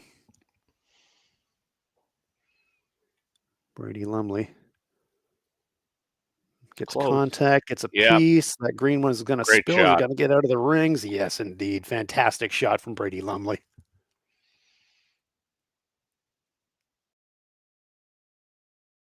Worth another look, Terry. Yeah, again, right out of his hand. I think Mark was looking for this double, and I like the weight choice. I really do. I mean, so often you see um, these shots try to be made with really solid normal weight, takeout weight, and it just goes to show you, you can make those controlled weight, those board weight takeouts, and get real good results as well. Yeah, you Just really just read a my fine mind there, shot. Terry. I was thinking the same thing. Good Yeah. weight choice there because that Yeah. kept the inside roll alive if you don't make the double takeout. Hmm. Good come around there, Yep. fully covered. Yep. But yeah, just to complete that thought, um, yeah, you don't have to throw missiles. Once the rocks are out of the rings, they're out of the rings, right? So you don't have to move them 5 miles out of the rings. You just got to push them out of the rings. So sometimes keeping control of your weight is absolutely everything and keeps more options alive in the process. So yeah, very good point, Terry. And I think too, when you're trying to remove two rocks, you instinctively, in your mind, you think you have to throw it hard. Um, but as witnessed just by that shot, I mean, that was well controlled weight, and it's about hitting rocks. So I mean, he hit it just perfectly, and made the double. Mark Kean trying to run back, but this one narrow out of hand. Blows by the shooter, opens it up, but does keep the two alive for Team McEwen. It's Yeah, going to and he come around paying off there for Mike McEwen's team. Yeah, and a deuce is really crucial here I think, to, play eight. Yeah, two down coming home without, that's tough, man. But, one down, the odds aren't in your favor, but certainly I like them a lot better than I do being two down. No doubt.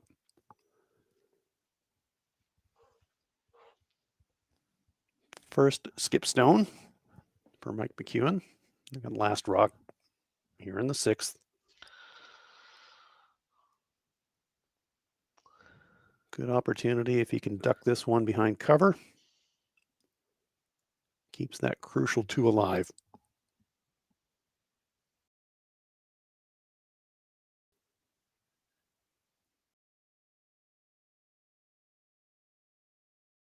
Holt and Flash taking charge out of hand.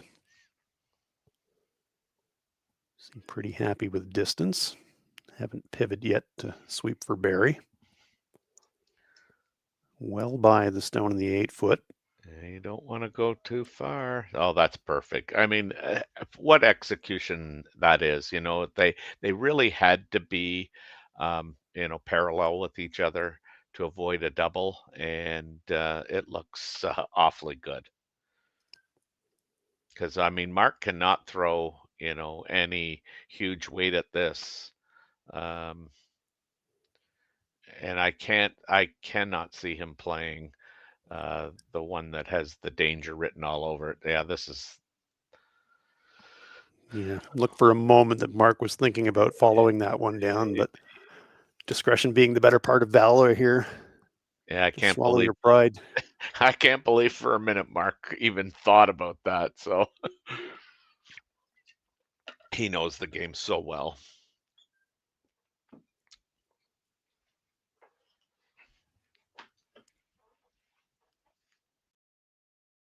So we're pretty sure this is just a hit on the open stone. And the slide tells us that that is indeed the shot.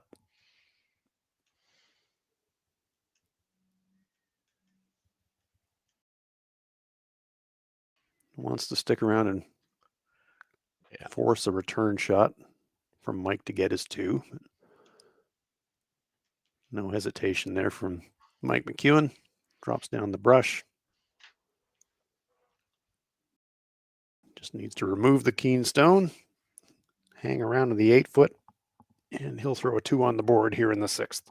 Mm-hmm. Man, we should have an exciting last end. Yes, indeed. 7th end should be a barn burner if Mike makes this one. Mm-hmm.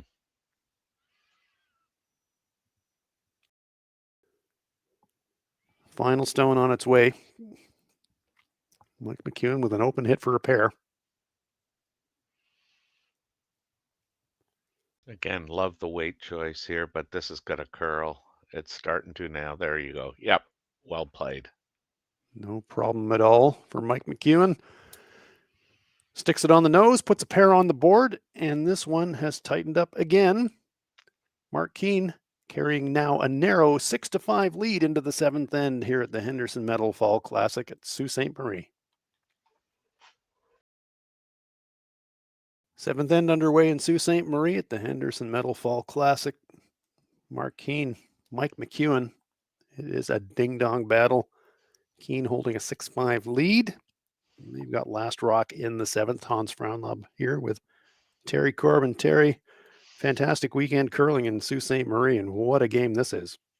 Sure is, and I apologize. I thought that was the 7th end, so my bad. But hopefully, we're still in line for a good finish here.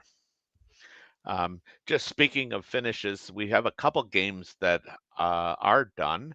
Um, Kevin Cooey has defeated Tyler Smith 8-1. That was an early done game after 4 ends by the looks of it.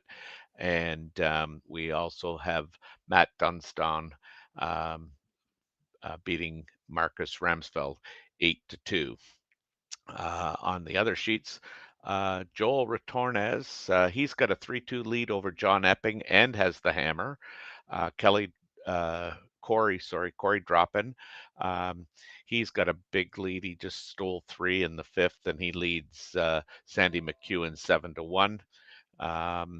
We've got Alex Champ and Matthew Hunt. They're tied 4-4. Alex Champ has the hammer playing 6, and that pretty much gets us up to date.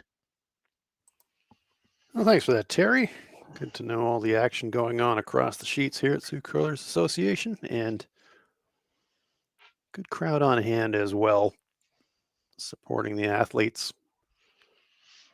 Northern Ontario, such a rich tradition of fantastic competitive curlers.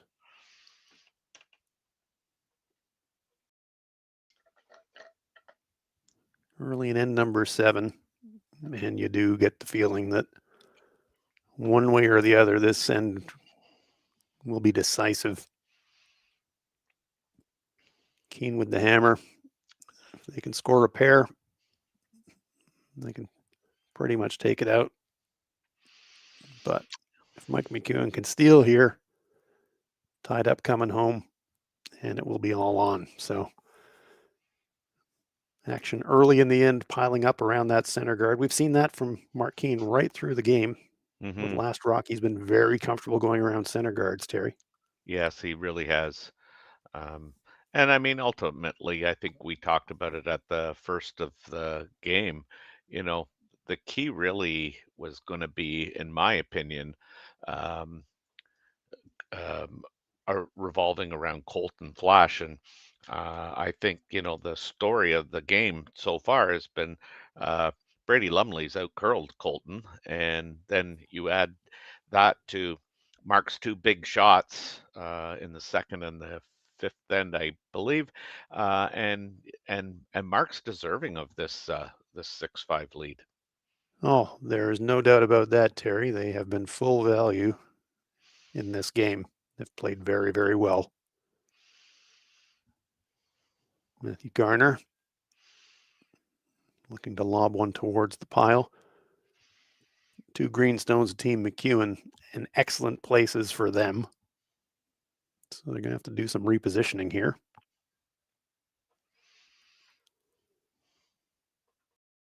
Mike McEwen trying to get that stone out of the rings. Mm-hmm. And he does.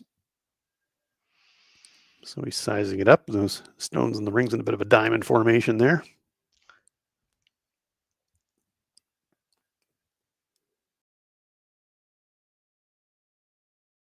The So girls will he be knows happy. he's got options. Yeah, the girls will be happy that you mentioned their best friend, diamonds.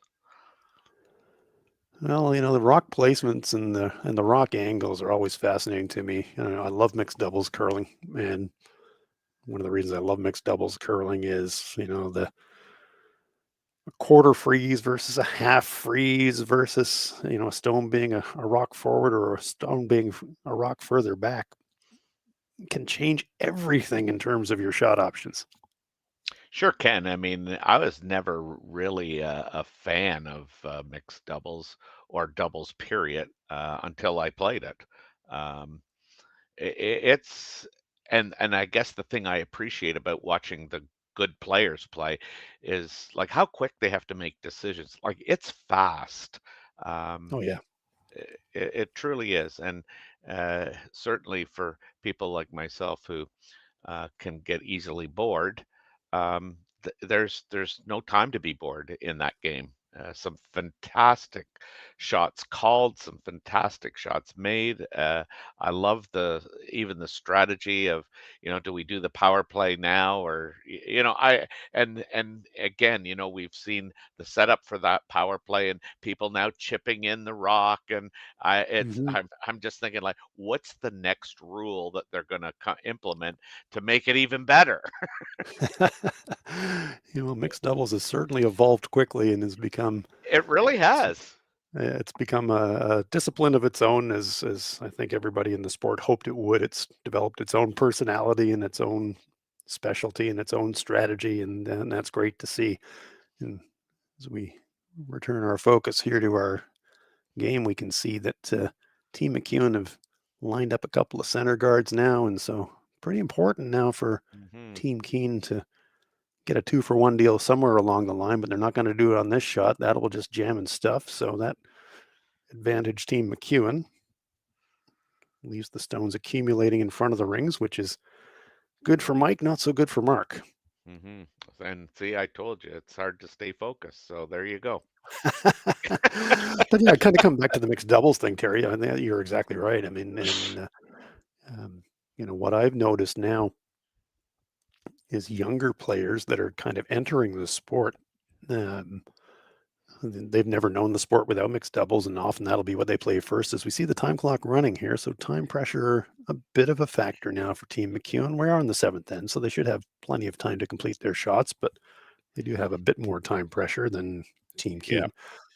But what I was getting at with young players playing doubles, what I hear a lot from players that play doubles is, instead of playing fours where you might be playing front end and you're not involved in the strategy of the game really for a couple of years sometimes, in doubles, you're in strategy on every shot.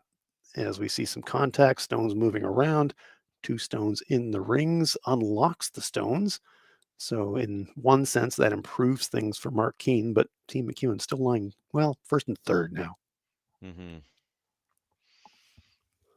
Well, and just to finish the conversation on the mixed doubles, I think the young curlers getting involved in that, it can't help but to improve their understanding of shots, selection, angles, the whole works. I just think it's a really good uh, uh, teaching tool as well. So Yep, completely agree. Big shot coming up here for Brady Lumley. yeah, I'm sure. Chance to kind of turn the end around here for Team Kean if he can remove the shot rock and wiggle his shooter into a good place. Hmm.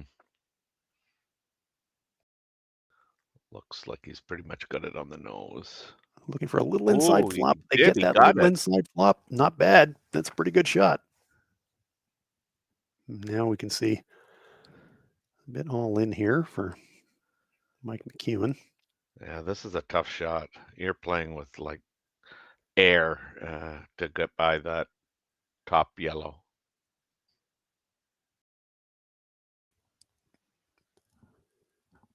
Mark Kean with the hammer here in 7, Oh, up 1. you don't want to overcook that. Oh, real good. Well done.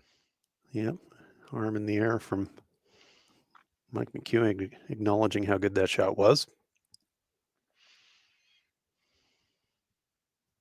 So on the exchange of hits, that stone creeping further forward in the house, and so probably Yeah. doesn't want to just nose this one. But I mean, again, it's about rock placement. But if by chance he does, I mean, Mike can't just go and rip the double because there's a chance that that yellow on the center line comes and takes his own out. So we're not going to find out.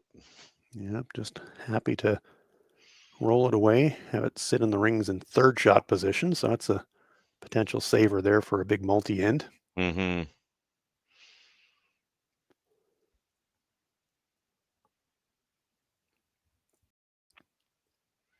2 to come for each team. Mark Kean with the hammer. Mike McEwen looks to me like he just wants to whip one around the pile here, Terry. He does. I mean, again, when you think about outcomes, he just has to be careful that he doesn't set up a double off the green stone that we can see that's in the house now. And he's also got to make sure that, well, I guess if as long as he's deeper, he won't have that yellow. Mark won't have that yellow one to promote right on top of it. But I still like Mark's situation here. Yeah, things have definitely improved for Team Kean than they looked early in the end, and has swung around on that nice shot from Brady Lumley.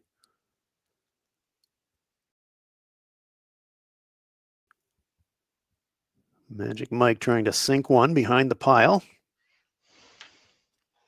Great looking line. Where's the weight? Looks pretty good too.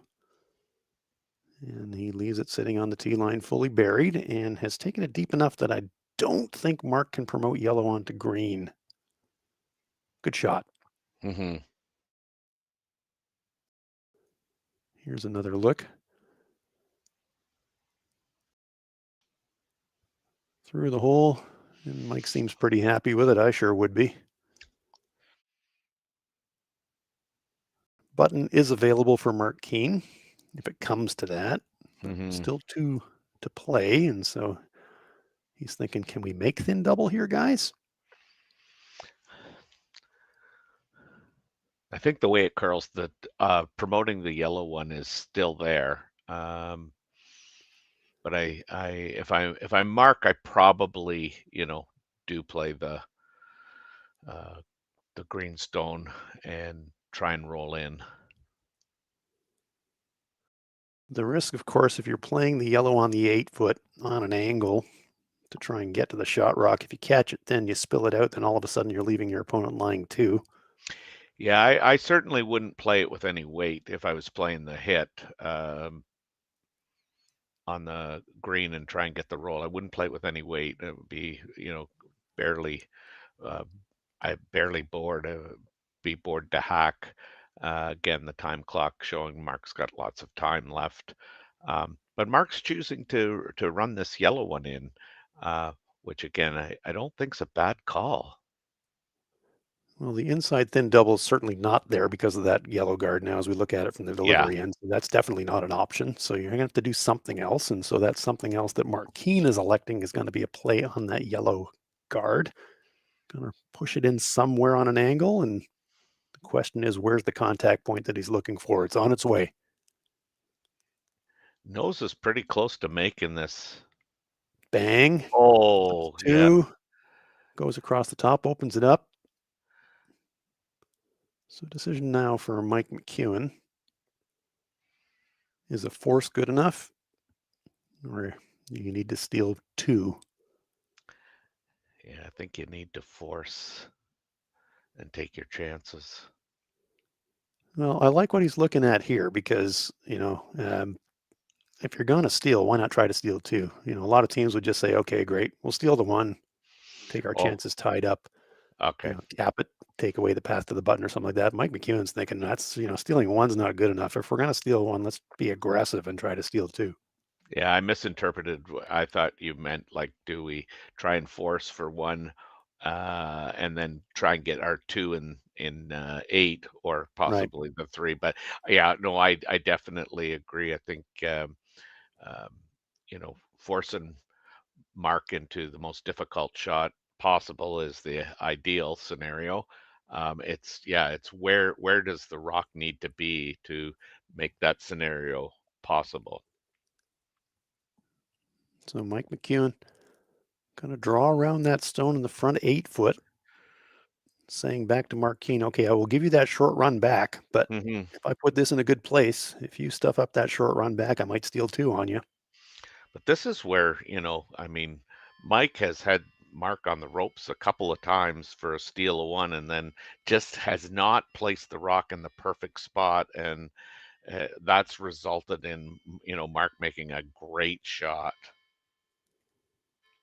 So decision time here for Mark Kean. Hmm. You've got that Yeah. short run, but the angle on the short run on the front of the two green stones means that if you popped it wrong, you could roll across the top.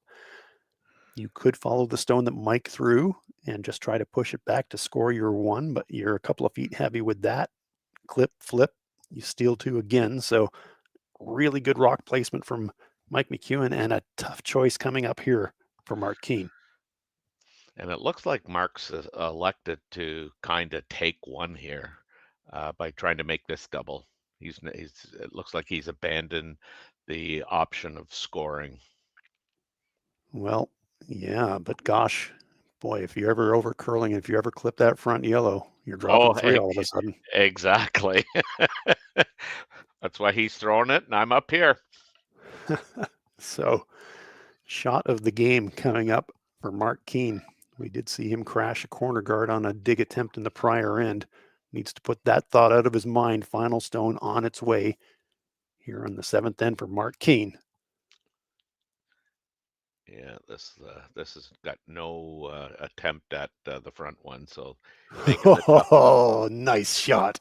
Yeah, Very, make the very double. nice shot. Take one. See you later. Oh boy, that did not clear that front stone by a lot, but it was a terrific shot from Mark Kean, a crucial single point. He leads it 7-5, coming home here at the Henderson Medal Fall Classic in Sault Ste. Marie. Eighth end is underway in Sault Ste. Marie. We are at the Henderson Medal Fall Classic on Curling Stadium. Hans Frauenlob here with Terry Corbin. It has been a thoroughly entertaining game. Mark Kean of Ontario leading Mike McEwen of Saskatchewan by a score of 7-5. McEwen's got the hammer here in 8. Terry, this is still anybody's game. Yeah, it sure is. We've been treated to some really, really good shot making here. Mike McEwen just hanging around. Mark Kean made a really nice shot for his single there in the seventh. Oh, for sure. It was a tough one. And here's another look at that final shot. Well, actually, this is the come around that set it up from Mike Yeah, McEwen, and it was a beauty. yes, it was.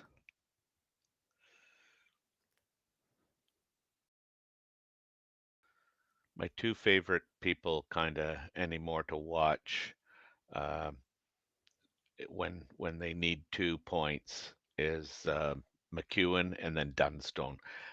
They may have to make a miracle shot, but there'll be a shot. That's a very good point there. Both of those teams are incredible at accumulating rocks, but not just accumulating rocks, but keeping options alive. And when you got more than one option on your final shot, then you've got shot making class of both of those teams, good things can happen. Yeah, I can't remember who. I just remember Dunstone making this high angle shot. I don't even remember who it was against, but it was like 2 years ago. And it's like, oh my God, like that's all you had, and called and made. Yeah, exactly that. Tough shots don't phase them because they've got such faith in their ability to execute. Hmm. That one just feathers corner guard. Does leave the center guards now overlapped. So that's a bit helpful if you're Team Kean. But on the other hand, you don't love the idea of guards accumulating because you're trying to prevent your opponent from scoring too. Yeah, and you know what? Being overlapped, if I'm McEwen, I don't mind that either because I know I can get rid of both of them um, if the situation arises. So I'm not sweating it yet. Yeah, if you're Team Mike McEwen, you're liking every guard you see out there at this Yeah, point of the pretty inning. much. This is dynamite. Yeah, terrific, terrific curling from both Daniel and Kevin Marsh right throughout this whole game. We haven't mentioned their names often, but they have been setting every end up with those Yes. free stones, front 4 foot, front 8 foot, creating all kinds of mayhem for Mark Keane.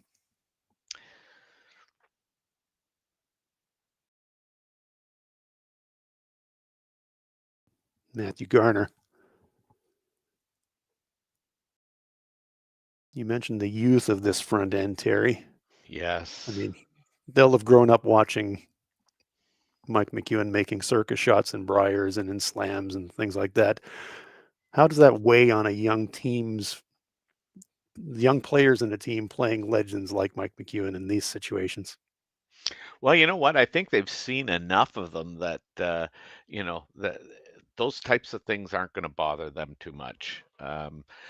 Certainly, given the fact that we're in the eighth end, I mean, I used to always try and tell the kids I was coaching that if you're playing the eighth end, we've done well, and now it's let your instincts take over. Um, and I certainly think that you know they're no stranger. I mean, they've well, Mark's played at the Briar. I know Spencer's played high level um, in his junior years.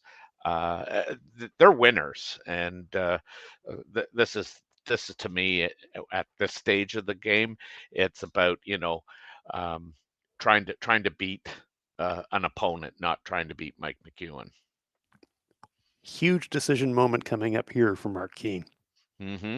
You got shot rock, but right in front of your shot rock, you got three green ones clustered. Those are potentially game over shots. Yep. So do you choose to try and defend that one lonely stone in the front of the button? You've got three in the front yourself. They're pretty well guarded, but you got that green running on the angle. What do you do on this shot? This is a huge decision for Team Keane.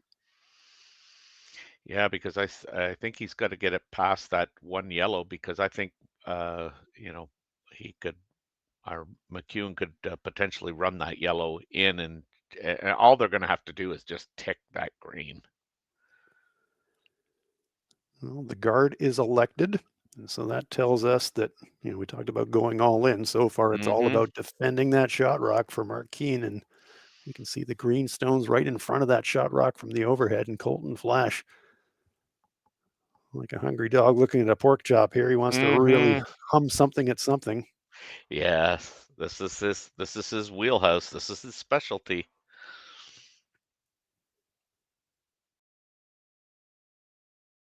Sometimes you can make these too early, but I don't think this is one of them. It's Oh, close. It's close. bang, Yep. bang, bang. And look at that. As Yeah. quickly as that, Team McEwen line three guarded. Yes. Wow. Terrific shot from Colton Flash. Worth another look, Terry. Oh God. I was gonna say I'm not getting tired of looking at these replays, that's for sure. How good. Little body English on that by by the Marsh brothers. Fantastic. So now Team Keane are going to come down and have a chat because with that one shot, that just huge decision to throw that extra guard rather than try to eliminate the front stones, Colton Flash made them pay. Yep. And now,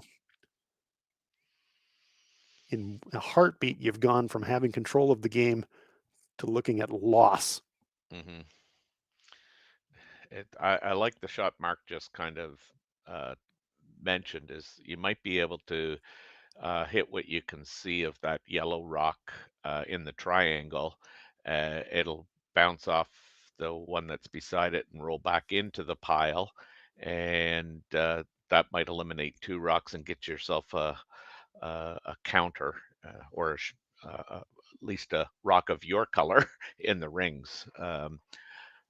Oh, I see Matt Wilkinson's out on Yep, the ice with them, so timeout. yeah, Timeout's been he's called. coaching the team. Yeah, good.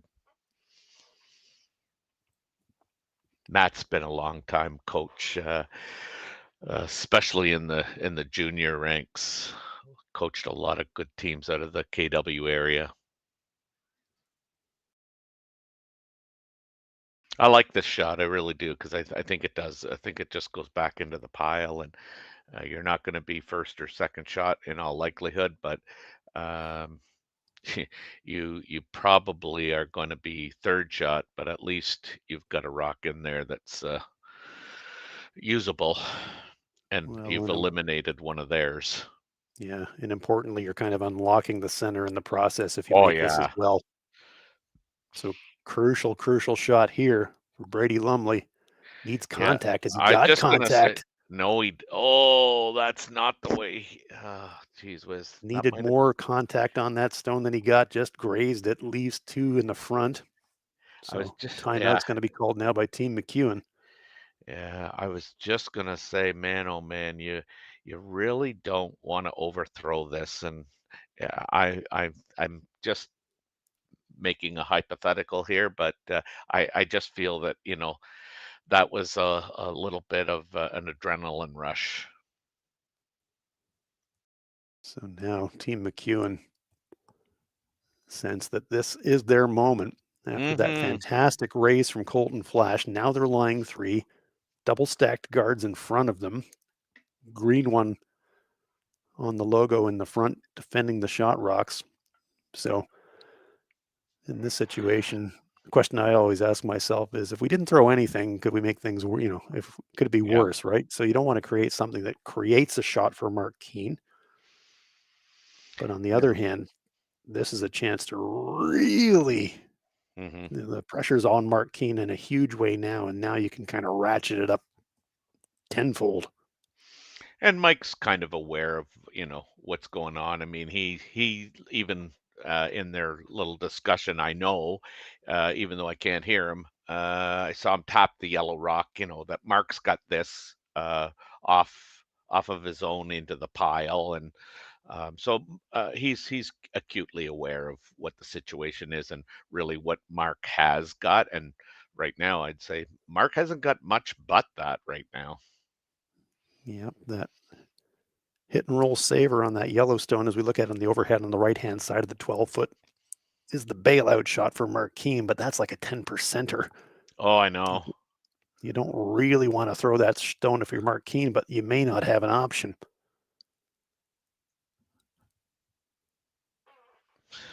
Yeah. Colton follows up that fantastic run with good, delicate placement on that come around. Now, Mark Keane, you got two to throw. You got four of them clustered there. You don't Yeah. really have the luxury of a setup shot because you've only got two to come. So you got to make a play on this rock. What do you do? Looks to Yeah. me like he thinks he's going to somehow come through that port on the outturn side, get by the corner guard, and get by the stones in the rings and get into the back of the 4 foot. This is a really hard shot. It really is. If he does not make this, it'll be interesting to see whether Mike takes away the yellow in off, and leaves him this, Mark potentially that outturn draw again. Mark Keane, he's made some huge shots in this game.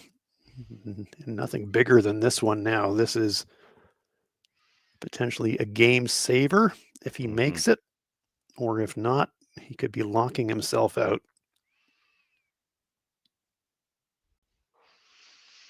Shot's on its way. Mark's always had pretty good command of draw weight. The weight's the important thing, but for me, Terry, it's all about the line. You're gonna have to get really close to the corner guard to make this shot. Well, you know what? He got really close. And he actually feathers it, Yeah. Ugh, pushes his yikes. stone into the 8-foot, but he's still only fourth shot. Timeout. Yeah. I mean, I think the yellow getting rid of the yellow one might be your best option here at first glance. Colton saying he's got the Slash. green yellow run in. Yeah. Thing is, even if Mark makes that, does he still leave Mike Lee at lying 2, even if he makes it perfect? By the looks of it, no. By the looks of it, yellow would be second shot. I'm thinking if I'm Mike McEwen, as you were saying, Terry, what's the bailout shot for Mark here? As I'm looking at it, the bailout shot for Mark is the hit and roll off the stone in the 12 Yeah. foot. That's I agree. I mean, that's just an instinctual thing for me. I know Mark looked at it. Uh, he didn't play it on the first one because it's all or nothing. You probably don't have a shot if you don't make it. You might as well leave it for your last one. And if so I'm Mike. sorry, Go ahead, Terry. I was just gonna say, and if I'm McEwen, do I want to stay there? Well, No. nose isn't fatal, right? You're eliminating here is the thing, because if you leave it high in the house and Mark hits and rolls across it, you're probably rolling across the top of the pile anyways. So Mike McEwen here trying to play Houdini. He's trailed right throughout this game, but here in the 8th end, an opportunity to make the final stone for Mark Kean really difficult. And Mm, if he can make this great, make the final shot for Mark Kean so difficult, it could be improbable that Mike McEwen might be able to win this game without even having to throw his final stone. yeah. They knew exactly what they wanted to do too. Like, I mean, they were satisfied with nose. They played nose. You still got everybody in their seats there, so we're all good. 2 rocks to come. Game shot coming up for Mark Kean. The only good thing for Mark Kean is you just have to prevent Mike from scoring 3. If you can somehow manufacture something where the best Mike can do is score 2, you live to fight another day. But the way those stones are angled and clustered, those 2 stones are in the front of the 4-foot. And so even cutting them down means you have to get your stone into the 4. There's no other option. There is not a lot of good here for Mark Kean. No. You almost have to think about going around the pile in turn side and throwing it to the back of the 4-foot. I think that's what I'm probably trying if I'm Mark in this situation. Draw around the 4 greenstones, try to throw it in the back of the 4-foot. Hope that you can outcount the 2 in the front of the 4-foot. Because I think if you're running yellows back, I don't see anything here No, that neither do I. doesn't leave Mike at least lying 2. Yeah. Wow. I guess I'm a little surprised. I figured, like you said, I figured he had the in turn draw or the out turn draw. I don't like either of them because you're playing with very limited space. But I think I would be going down that road first. But you know what? If he hits what he can see, he might just end up with that yellow rock staying, right there and behind everything. And he might be second shot. I'd need to see an overview again. Yeah, everything is about the angle of contact as they run in. Hits what he sees. The yellow one's going to go sideways, might bounce off the one in the front of the 8-foot, might go straight to the shot rock. We're about to find out. Final stone on its way, coming at you. Mark Kean trying a super tough shot to stay in the game. And he's thrown it a lot quieter than I thought he would. I thought this would be humming. You know what? This is He's got a so piece. close. He's got a piece. He's sitting. Oh, he He's has got at third shot. least He's He got has at third shot. least gotten third shot. Yeah. So he probably couldn't have done a lot better than that. He's at least forcing Mike to throw his last. Here's the replay, Terry. Yeah, you're talking about an inch, hitting an inch of a rock, and anything more or less is no good. Like I think you're right. I think that's as good as he was ever gonna do. So worst case for Team McEwen, you're going to an extra end. Best case, push that green one up another inch or get Yeah. another one into the 4-foot somehow, some way. You're walking off with an incredible comeback win. What are they playing? I am not sure, to be perfectly honest, Terry. I'm looking at the broom placement here and Wow. Yeah. doesn't look like draw tap to me at all. No. Well, we're about to find out. Final stone on its way. Mike McEwen. But it's definitely the intern. He must be going off of that with the, hack waiter. So he's playing an inside chap and roll off his own shot to try and push his other shot forward. Here it is. There's the He bump. got There it what is. a Mike great shot. McEwen. What a great shot. Magic Mike McEwen does it yet again. Unbelievable, out of nowhere victory for the man from Saskatchewan. What a fantastic game, Terry. That was so fun to watch. I don't mind saying that, Hans. That was good. That was just some great curling. Great curling. And like Team you said, Kean will be, magic Mike. yes, Magic Mike does it yet again. Here it is, the Oh shot for the wow. win. And I didn't even think that was what he was looking at. I thought he was playing the straight draw. But wow. Fantastic. Yeah, Team really. Kean will be absolutely devastated. They controlled the entire game, but this man, Mike McEwen, always seems to find a way, and he has done it yet again. They roll on the A side with an incredible comeback victory. Final score, Team McEwen 8, Team Kean 7. For Terry Corbin, I'm Hans Frauenlob. Thank you very much for joining us at the Henderson Metal Fall Classic. If you liked that, there's much more to come. Please stay with us on Curling Stadium right throughout the weekend. Thanks for joining us from Sault Ste. Marie.